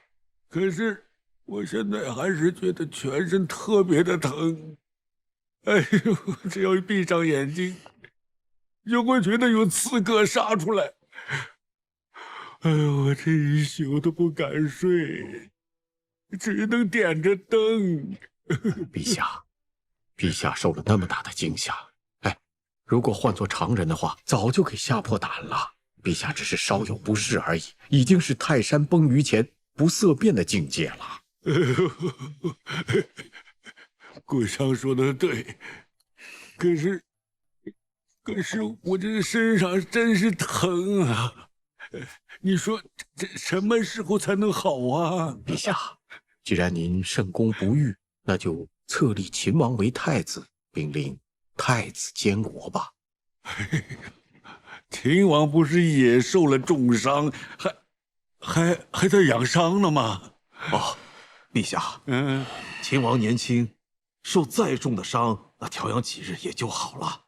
陛下，圣功要紧，如若不好好休养，这关爱社稷大事呀！哎呀，秦王和齐王多好的孩子，没想到被接硕人利用了。我听说接硕人善用药，他们肯定是给信王和齐王下了迷魂药，所以他们俩才会变了一个人似的。陛下，信王、齐王谋刺圣驾，罪无可恕，依照国法，十恶不赦，该当处以极刑。但是陛下宽厚仁慈，还是按照王爵之礼安葬了他们，并且赦免了他们的家眷。行了，臣知道。陛下，崔大将军已经押着接硕的俘虏回京，不如就命秦王代替陛下于宗庙献俘吧。朕就是不想见这些接硕人，一想到他们，我就想到我的来儿。那臣就替陛下下旨给礼部，准备册立太子大典吧。陛下，还有一事得请您定夺。白水关大捷之后，崔家军陆续撤回了瀛州，这其中的军费花了几万万钱。您看我们兵部实在是……哎呦，真头疼得很。这些乱七八糟的事，都去问太子吧。但是陛下，还有一事必须由您定夺。这崔家军有救驾之功，你看如何颁赏啊？还怎么颁赏啊？这个崔氏女马上就要封为太子妃，而这崔乙已经做到了双份的大将军了。你说还怎么升他的官，怎么赏他呢？陛下，臣正要谏言，秦王可为太子，但崔氏女万万不可为太子妃。哎，崔乙不是要从众多皇子里选一个嫁女吗？陛下，此一时彼一时也。彼时孙敬刚死，江山社稷未稳，陛下也尚未立储。这崔家势大，又占据了东都，随时可以效仿孙敬之举，所以他才胆敢上书，要求择皇子为婿。但陛下也未曾答应啊，只是含糊其辞而已。哎，顾相说的对，朕从来没有答应过他。他以为他上了奏书，这就必须依他。但是陛下，这恐怕有些不妥吧？哎，陛下明鉴万里，所以当日才含糊其辞，有何不妥？崔氏女是万万不可为太子妃，武将跋扈，那崔乙性情骄纵，眼高于顶。况且崔家军上上下下都对其忠心耿耿，若为外戚的话，朝中是万难钳制。难道还要再养出一个孙敬来吗？顾相说的对，崔氏女绝对不能成为太子妃。但是陛下，太子对崔氏女一往情深，恐怕太子李逆还没成为太子呢。再说了，就算他是太子，他就能目无君父，抗旨不遵吗？哼，老百姓的婚姻也都是父母之命啊，媒妁之言。哼，既然是朕册立他为太子，那么太子妃的人选，朕总还说得算吧？哼，陛下息怒。裴大将军也是私心猜度，其实太子也未必是执意要娶崔氏女。陛下说得对，太子呢就应该有君父之忧，为天下计，顾全大局。陛下所选定的储君，难道这点气度还没有吗？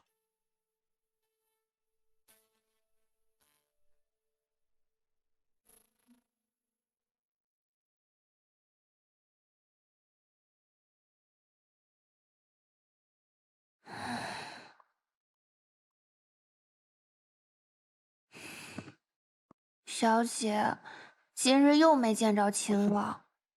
昨天去的时候，小裴将军还说秦王殿下已经醒了，客客气气的收了我替您送的东西。我心想，今日怎么也能见秦王一面，没想到连小裴将军都没见着，随便打发了个奴仆来搪塞我，东西也不肯收，说是府中无人做主。没见着就没见着吧，秦王殿下身受重伤，刚刚苏醒，不愿见外人也是应该的。我怎么能算外人呢？从前奶娘还在的时候，我常常陪您去秦王府，也没见谁把咱们当外人啊。再说了，那个崔小姐进了秦王府就没出来过，没日没夜的陪着秦王，怎么咱们反倒成外人了？殿下和从前不一样了，从前咱们出入秦王府，那是殿下念着我帮他找到奶娘的情谊。如今奶娘也不在了，一时见不到她，也是常理。殿下怎么和从前不一样了？信王、齐王谋逆，秦王护驾身受重伤。陛下3个儿子，如今只剩下1个了。你说，秦王还能如同从前那般吗？小姐，这么说你要做太子妃啦？苏翠，人在得意之时最不能忘形，就冲你刚刚这番得意忘形之言，就该罚打你手掌心10下。一定要记住，以后不能再有此狂妄之言。是。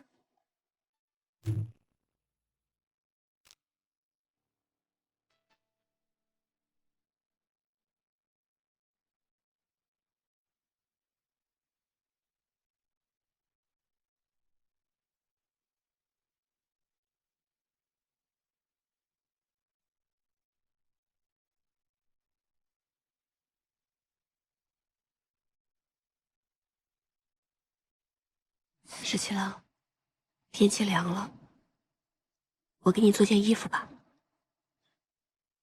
这府里还有这么多衣服呢。你以前总说我都没有给你做过什么，所以我想亲手给你做一件。来，给你量一下。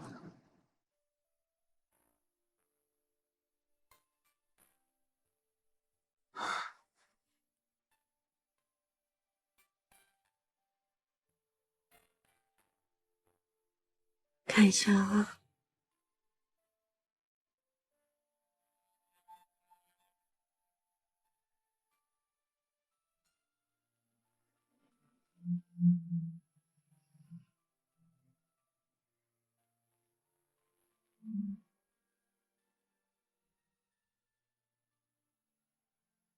你最近都瘦了呢。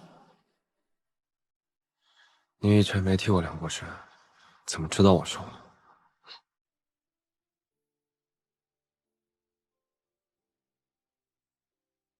我以前抱过你啊，所以自然是知道你瘦了。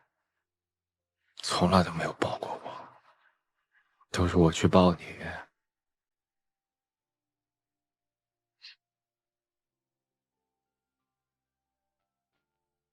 这不是抱你了吗？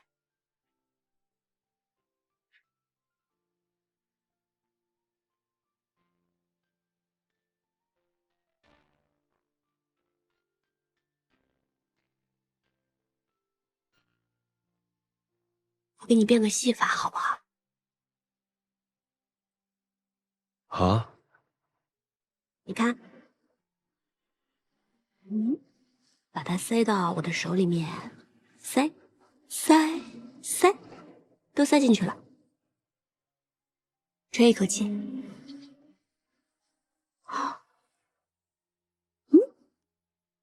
看，你再吹一口气，看，没了。你看一下自己左边的袖子，有什么东西？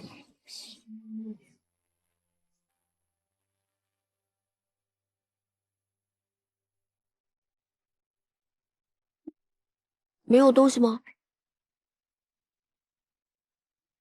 那你摸一摸你的袖子，右边。我的。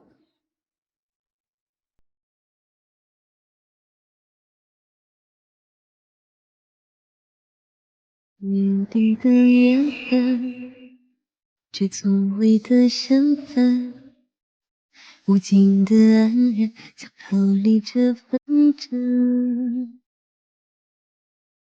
默契的信任，隔绝了缘与恨，只属于你我这漫天的缤纷。你傻呀！我可曾是之后？你想接着给我量身，潇洒残藏到我的袖子里。你这戏法变了，这么大个物件，我能察觉不到？一卷一卷，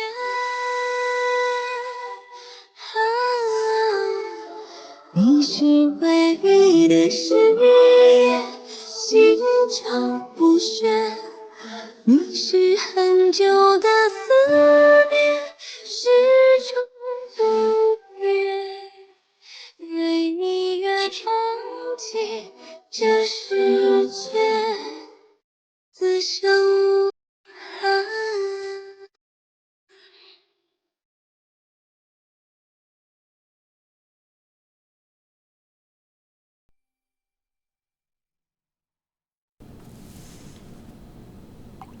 以前都是老鲍烤羊，黄大哥、赵二哥咱们喝酒，没想到现在。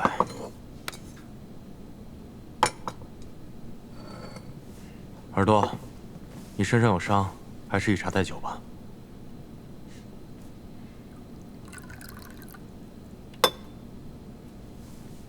来，让我们敬老鲍他们。敬老鲍。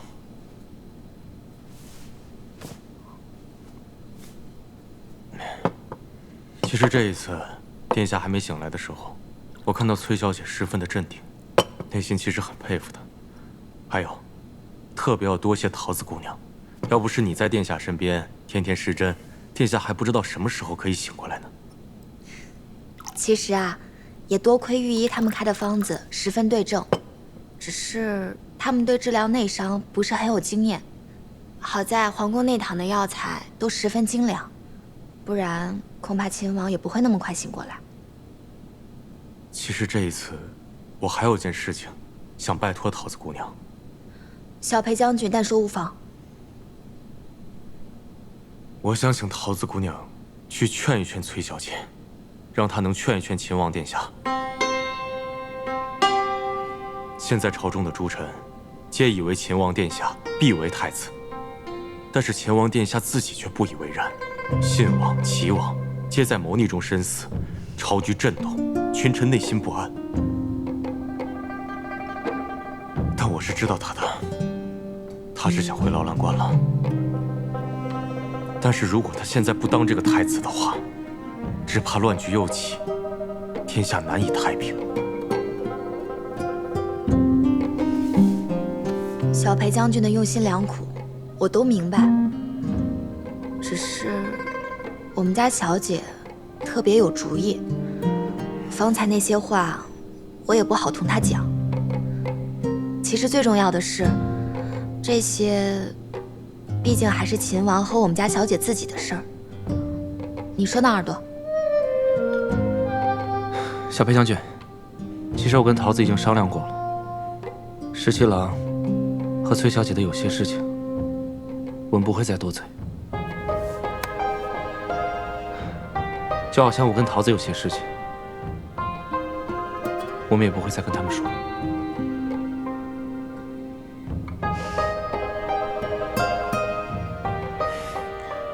是我迂腐了，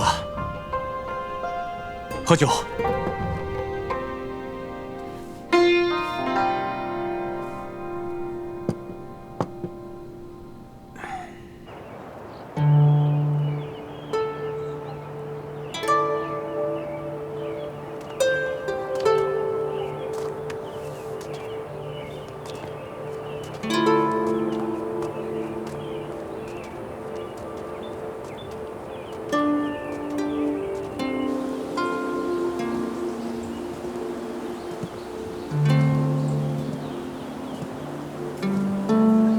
十七郎，我就不进去了。这青云观我没来过，想四处随喜参拜一番。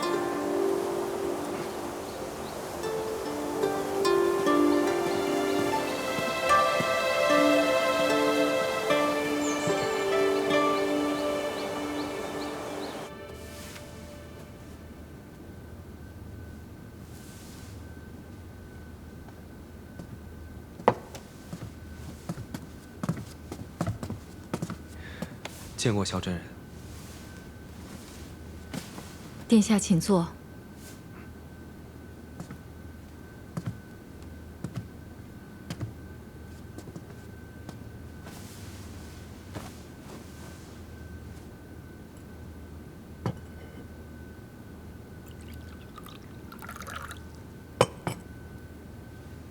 今日朝中之事，想必真人都已经知晓。信王与齐王，真没想到如此丧心病狂。幸亏陛下与殿下都能安然无恙。之前曾经答应过真人，要劝父皇立玄泽为储君。此一时，彼一时，我信任殿下，才才将太孙托付给殿下。殿下是一诺千金之人，所以今日才特意入关来见我。其实殿下内心早已深知，如今的情势，殿下恐怕不得不为储君。如今朝中不安，太孙乃一介质子，他如今没有这个能力，因此大变之举。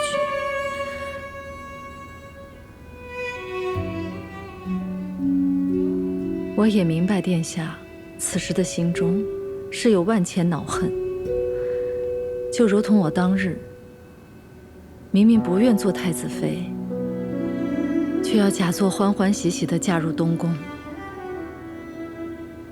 人生在世，有那么多不情愿之事，活在当下，顺势而为，落子无悔。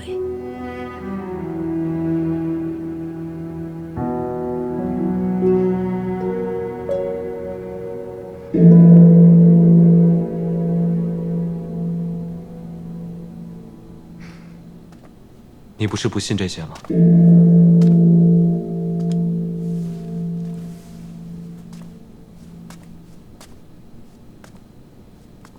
世间有万般不得已，人生譬如朝露，忍不住有所贪恋，有所求。这漫天神佛，或许会垂怜一二。我知道你是求的，不能说，说出来就不灵了。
玄泽，母妃，我真的好想你呀，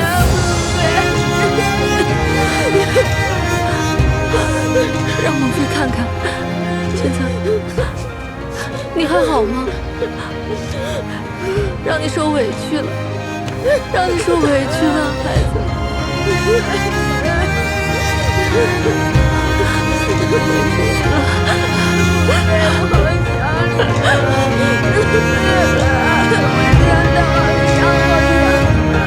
我再也不想离开你了，母妃也不会离开你了，母妃也再也不会离开你了。母妃，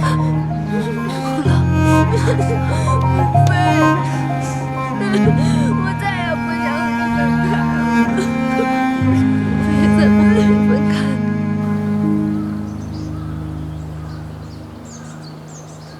原来青云观的神树长这个样子。秦王殿下，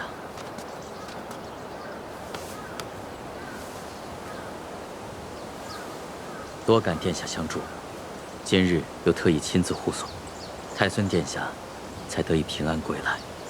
韩将军客气了，是礼是期，多感韩将军重义。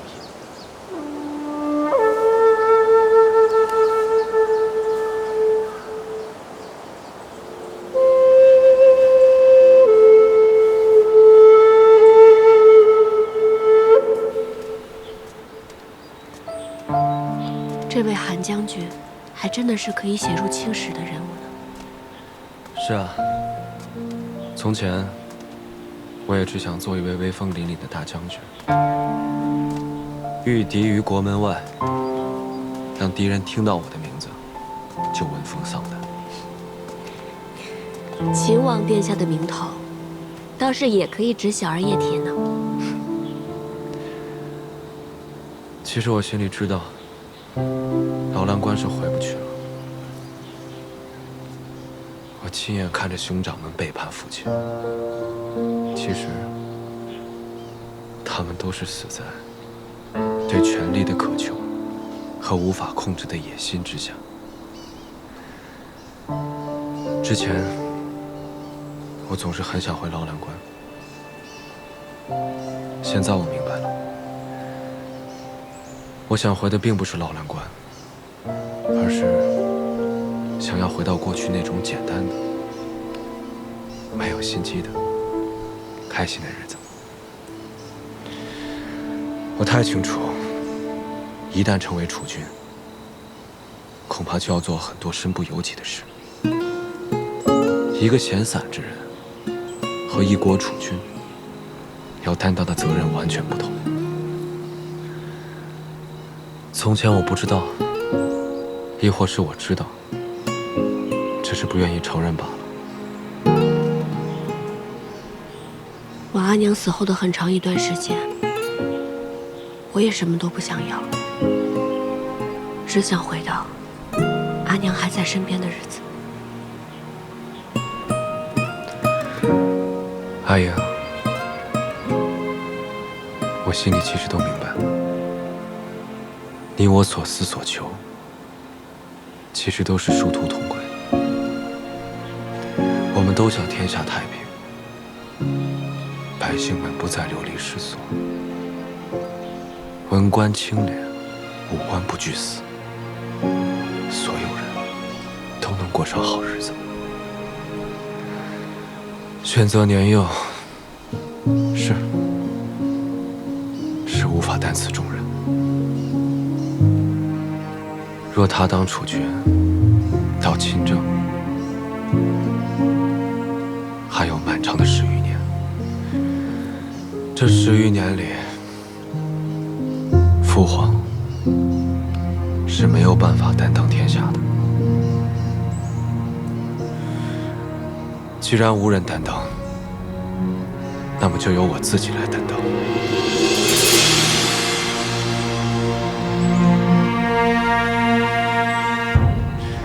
赵家村，老包他们是回不去了。可这天下要何止一个赵家村？有千千万万的游子，更有千千万万因战乱分离的夫妻、父母、儿女。我深悔，我深悔没能救得了老包他们。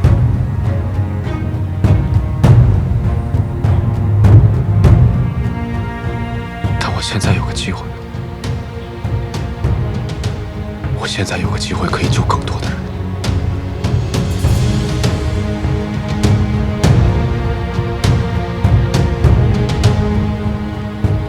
我要救更多的人。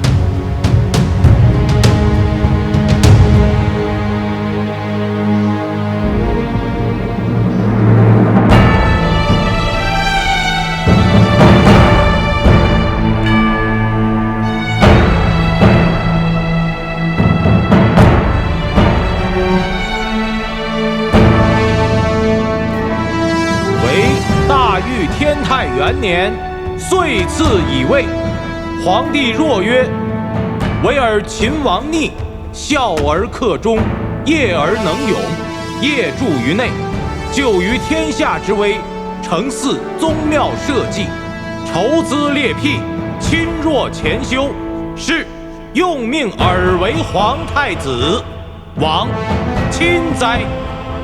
而其敬贤以德，宽仁于内，无怠无荒，故保我宗基，可不甚于。”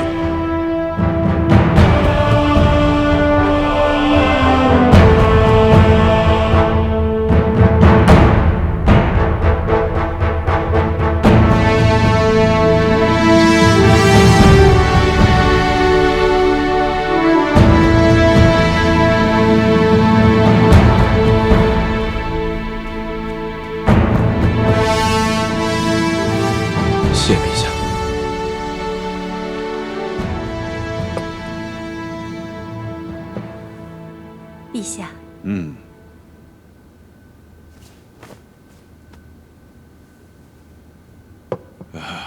陛下似乎闷闷不乐呀。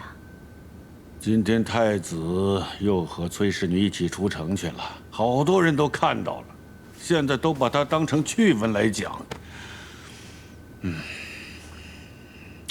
哎。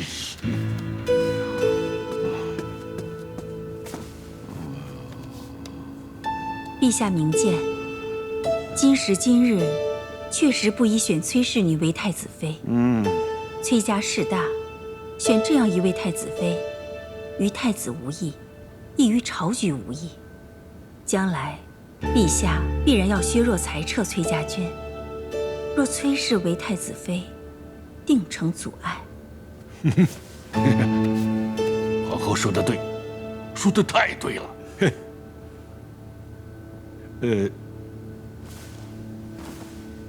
可要是崔氏女不行的话，那就得选一个出色的名门之女做太子妃。那日赐宴崔氏，我冷眼旁观，觉得故相之女顾婉娘不错。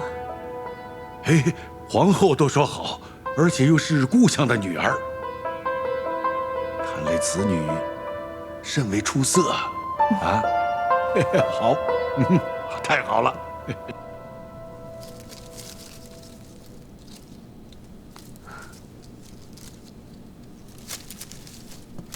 小姐，怎么了？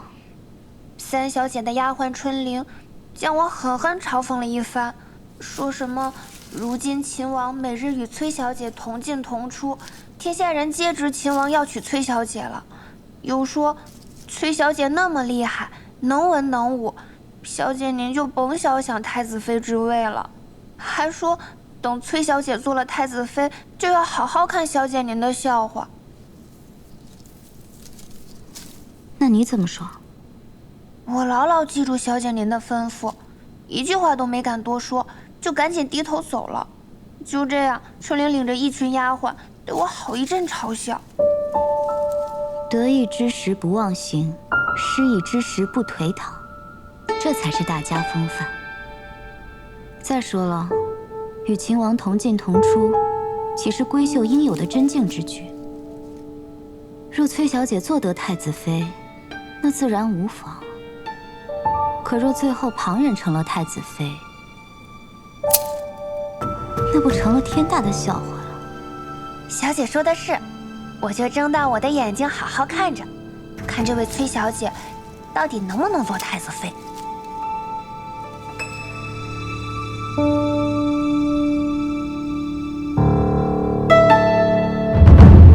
陛下，既已立太子，还望早日为太子殿下册立太子妃，早诞皇嗣，以固国本。臣附议，应从名门世家中广选良缘，择其优，为太子殿下册立太子妃良娣、宝琳。陛下，战乱始平，天下初定，儿臣觉得，此时不应该广选良缘，惊扰民间。太子说的有理，这个时候大选良缘，甚为不妥。还是先册立太子妃吧。朕觉得故相第六女甚是出色，可以选做太子妃。陛下，臣女德薄能显，岂能堪配太子？陛下，崔乙之女崔氏，陛下原属意以她做皇子妃，如今以她做太子妃，岂不是两全其美吗？裴卿此言差矣。崔乙狂妄，上了奏书，说要在皇子中挑选一个为婿。朕从未答应，朝臣们也颇多反对。再说，在这个时候以崔氏为太子妃，很不妥当。陛下圣明，崔乙自领崔家军10万众，气焰嚣张，此时万万不可再立崔氏女为太子妃，否则必成昼夜之患。臣附议，崔氏女万万不可册为太子妃。臣附议。臣附议。臣附议。臣附议。臣附议。臣附议。陛下，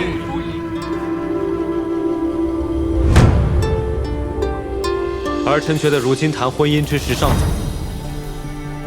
如今北有接受未灭，西有秦军未定，南有百越未平，敌未灭，何以为家呢？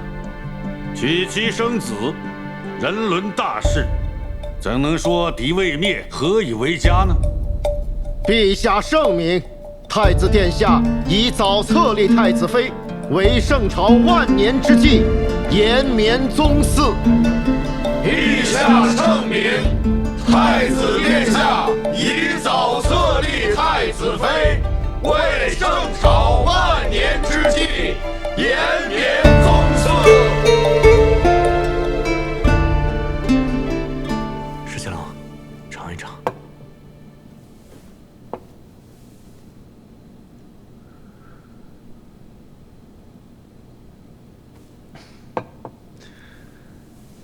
你这匆匆到这儿来，不光是为了讨碗茶喝吧？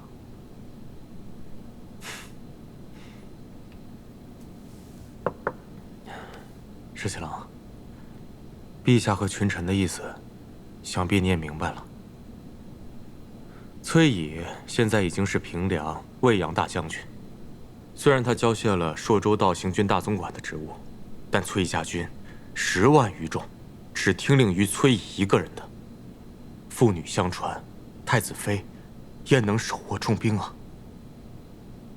更何况，如果这个崔乙真的成了外戚，必定难以控御，恐生外戚之祸。是裴大将军让你跟我说的？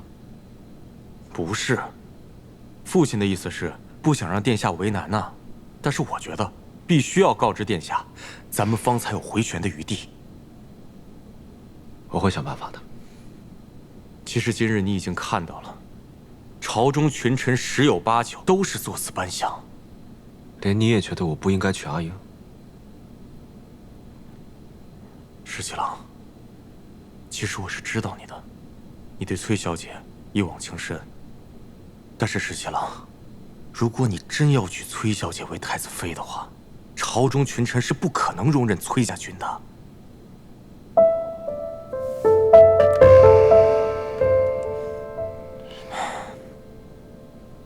现在不比从前了，现在已经天下太平，裁撤各路兵马，那是势在必行的事情。就连镇西军的部分冗员也已经在陆续裁撤了。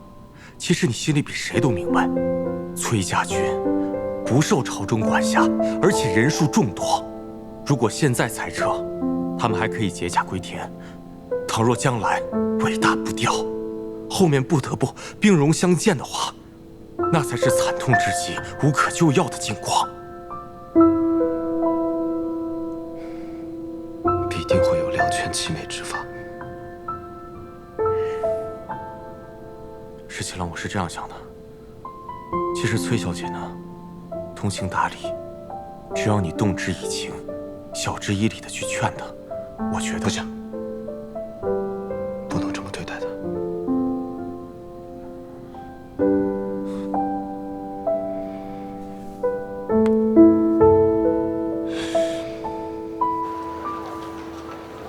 哎，饭早啊。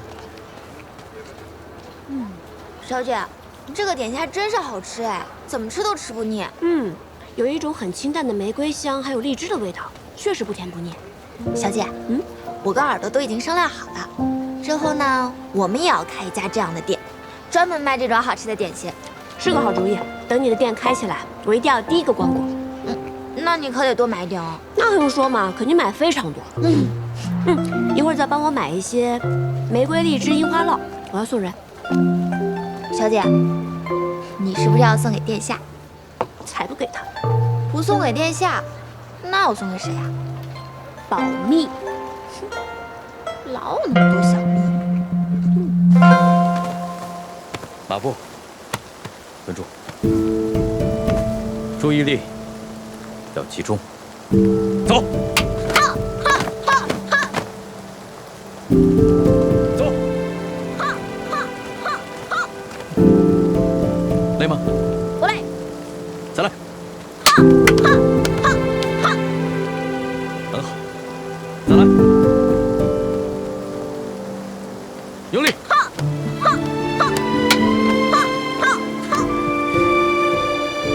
来。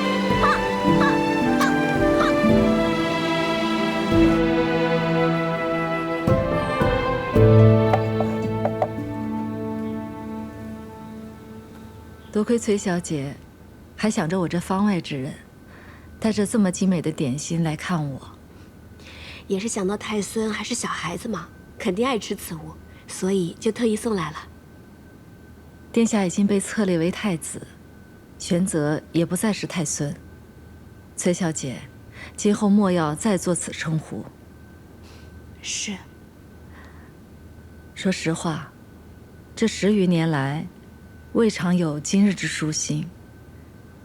虽然这是方外之地，不染繁华，但就像是酒归之人，私心甚喜呀。是，我看真人刚才看着玄泽的时候，满脸笑意，只觉得万事皆足。崔小姐，马上就该成为太子妃了吧？未为可知。太子与崔小姐两情相悦，崔小姐必会成为太子妃。只是，实不相瞒，我内心甚觉可惜。世人只知太子为储君，一人之下，万人之上；世人亦只知太子妃为储后，内命腹中，自皇后之下，最为贵重。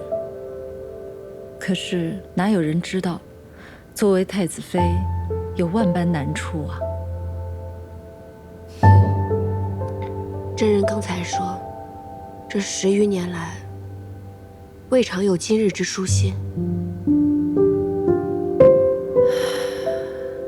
是啊，孙敬之乱时，我含垢忍辱，卧薪尝胆。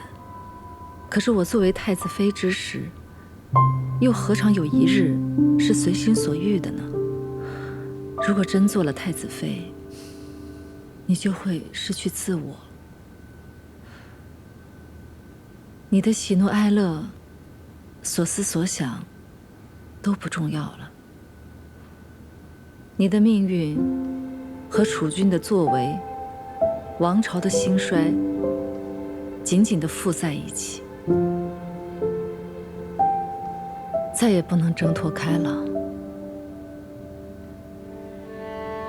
太子妃的身份是荣耀，也是禁锢。真人当初心悦过贤太子吗？我若心悦过，难道这万般难处就不是难处了吗？许多事都是太子妃的职责所在啊。真人大义，确实无愧于贤太子。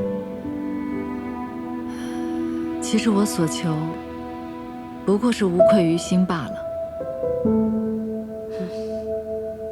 人生在世，最难的，就是无愧于心了。我与崔小姐只是寥寥数面之缘，今日是我话多了。真人外道了。大约从古至今，没有一位太子妃与另外一位太子妃做心腹之语，这是一段缘分。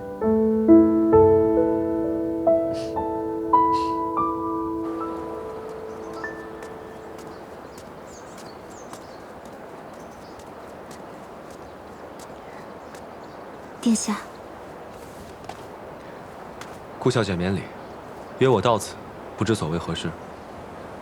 是婉娘唐突了，贸然相约，实为婉娘惶恐万分。婉娘知道殿下与崔小姐早已有白首之约，万万没料到，陛下竟然指名提及婉娘。婉娘也不知道陛下为何忽有此意。若殿下允许，婉娘可请家父带上奏书，就说婉娘身子不好，不适婚配。婉娘自愿出家为道。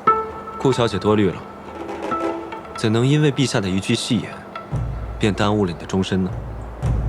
可人都说，君无戏言。婉娘实在不愿殿下因婉娘的缘故，耽误了与崔小姐的姻缘，或与崔小姐生了嫌隙。婉娘真的自愿出家为道。真的没什么事，你放心。阿英与我，绝对不会因为他人而生了嫌隙。是。多谢崔小姐来看我们娘娘，娘娘她好久都没有这么开心了。从前在宫中，自不必多说了。自从接回了接回了玄泽，娘娘的脸上才有了笑意。崔小姐来看望她，她的眼中也有了神采，真是难为崔小姐，每句话都能说在娘娘的心坎上。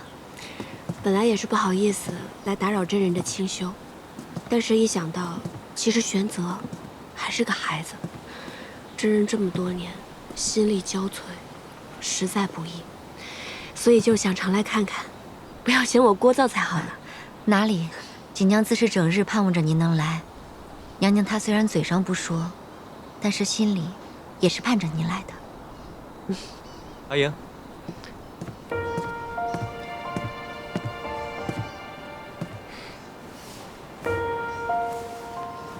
殿下来接崔小姐了，那就恕锦娘多揽不远送了。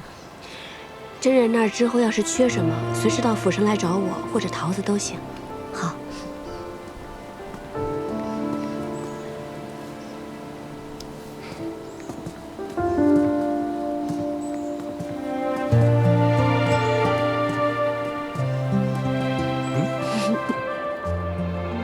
玄泽还好吗？挺好的。你怎么不去看看他？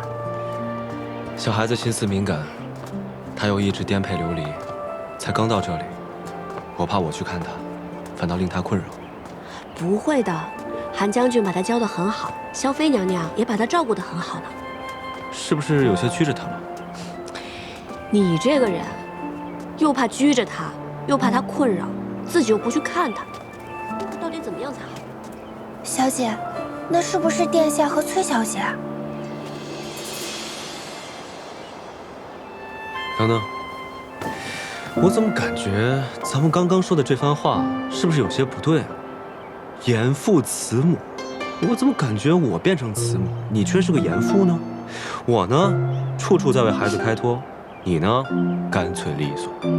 谁跟你严父慈母？我看你倒是讨打得狠。嘿，好。上车。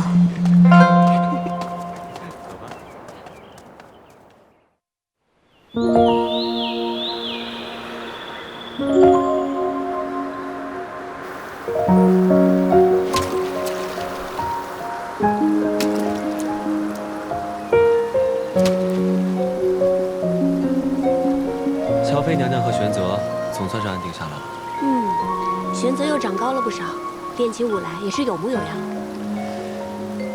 如今战乱初定，这天下就像孩子一样，需要慢慢养成，休养生息。我打算等到明年春上的时候，劝父皇减免赋税，那些无主的荒田，着人一一丈量，据登记，分发给贫苦之人。如此一来，百姓的负担必然会减轻不少。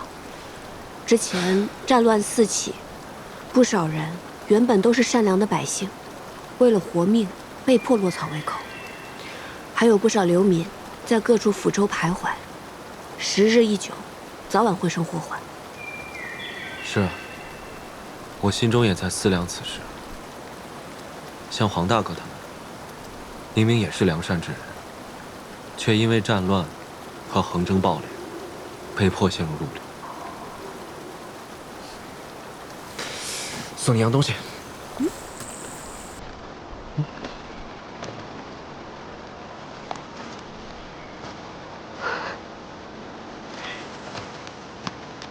这好可爱啊！这个是我吗？我的腿哪有这么短？嗯。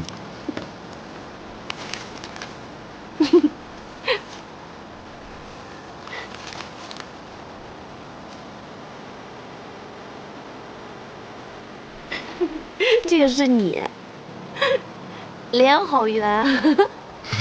但我又不会画。这个针哪有这么大啊？那太细了，不显眼嘛，只能往大了画了。你给我画的那幅皇孙劳作图啊，我现在都裱得好好的呢。什么时候再画一幅你自己送给我？你就不能自己画吗？我画成这样，你又不满意。看着看着习惯了，挺好看。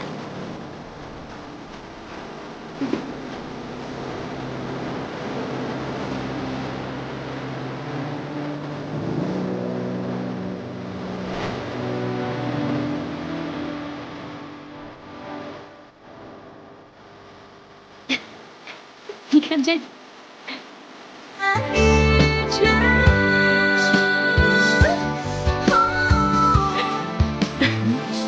就这么大，脸这么圆。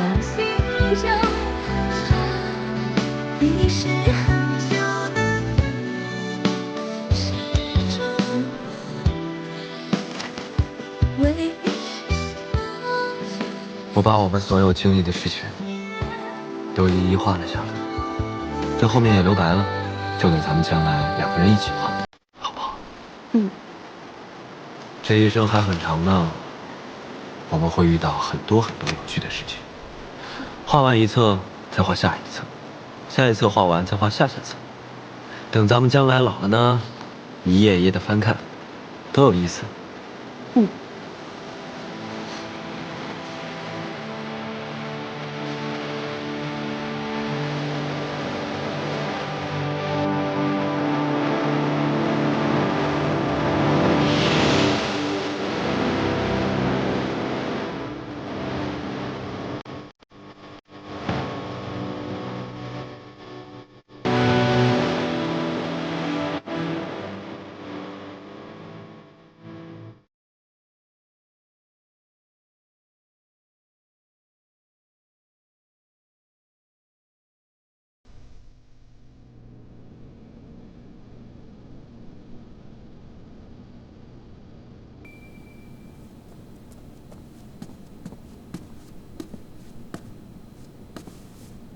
阿爹，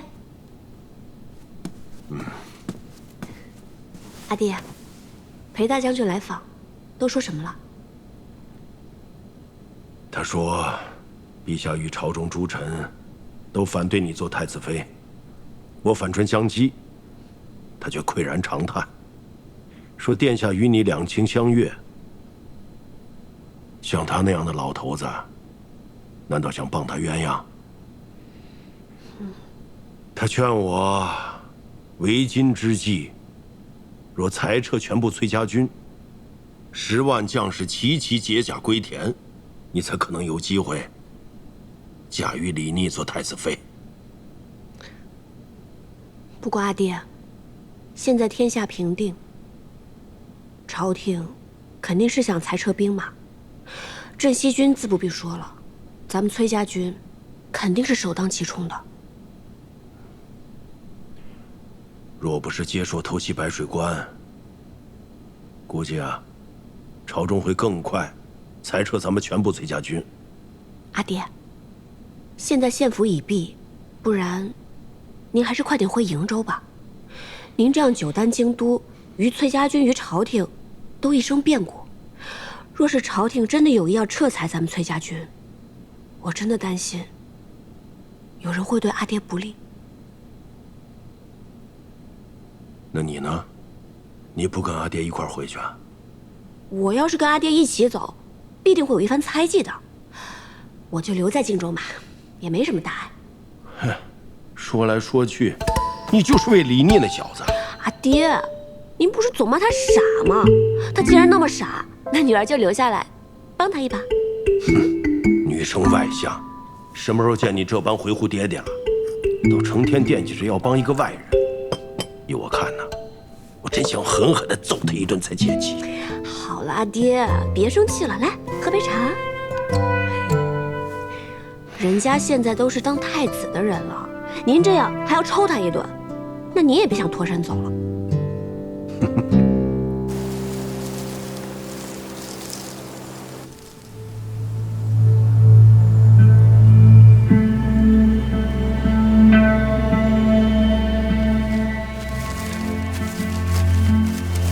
公子，吃点干粮吧。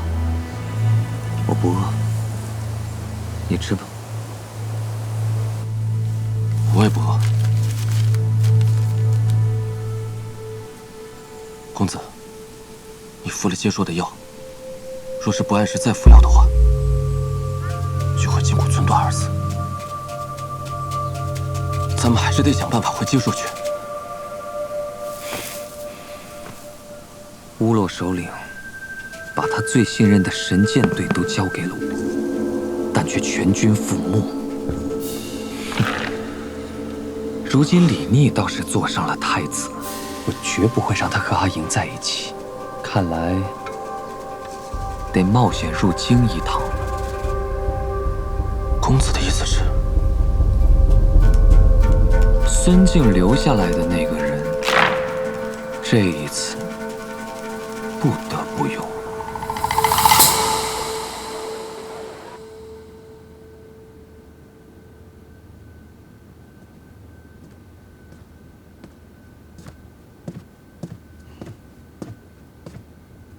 父亲，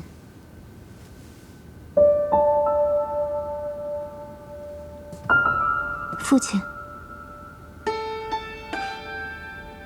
哦，婉儿来了。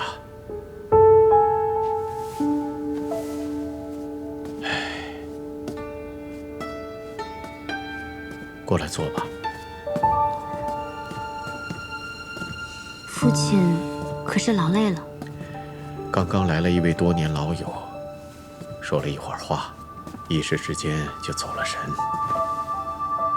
父亲唤婉娘来，可是有事要说。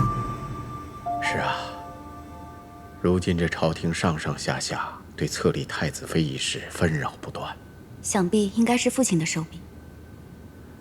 咱们这位陛下呀，是个软耳根，听风便是雨，稍加劝说就能如我们所愿。现在崔氏女不能被册封一事，已经达成共识。就算太子殿下想要一意孤行，也必然是拗不过陛下的旨意和群臣的极力反对。但咱们这位太子殿下和崔小姐都不是一般人，他们若是齐心协力，只怕是计谋百出，各有办法。所以得想个办法，能够让太子殿下跟这位崔小姐不能够齐心协力呀。父亲为相10余载，再难的公事，到了父亲手里，还不是妥妥帖帖？这点事又算得了什么？太子妃所育之子，未来亦是天子。能不能让天子唤您一声阿翁，就在此一举了。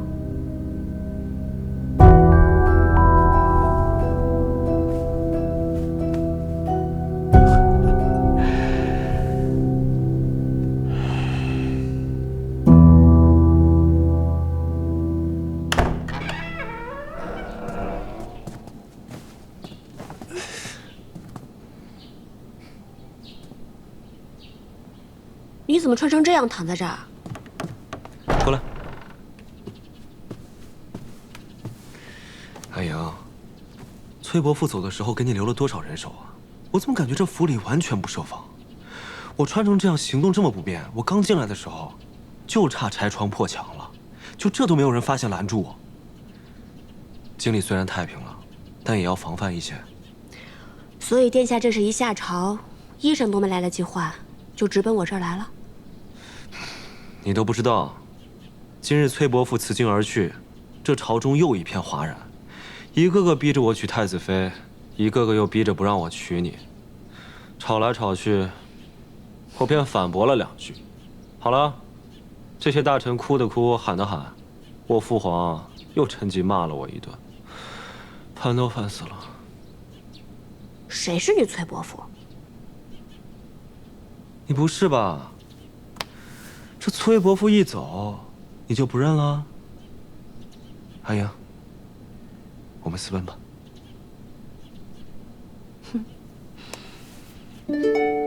普天之下，莫非王土。殿下这是想要跟我私奔到哪儿去呢？要不你先回瀛州，我去跟那些大臣说，我谁也不娶，谁爱娶太子妃谁娶。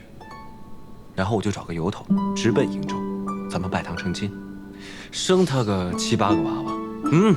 都不用7、8个，等生到第3个，说不定大臣们就绷不住了，就会让你做太子妃。殿下知不知道，要生7、8个娃娃需要花多长时间？我知道，总得个10年8年吧。到时候黄花菜都凉了，那怎么办呢？这朝中政务又不能不管，若我一走，我的那位父皇又不知道异想天开又能干出什么事。到时候我还得收拾残局。不然这样吧，我还是回瀛州去。反正呢，我只想做你的妻子，又不想做太子妃。到时候，你常来看我就是了。这种话你都说得出口？我现在是太子，你却不做太子妃，那谁做？说这种话，看我不罚你！殿下，小裴将军来了，说有要事商议。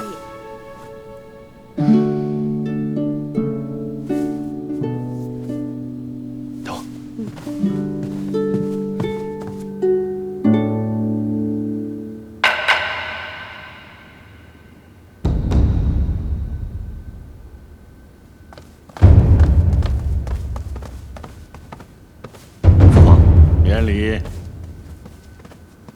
带人犯。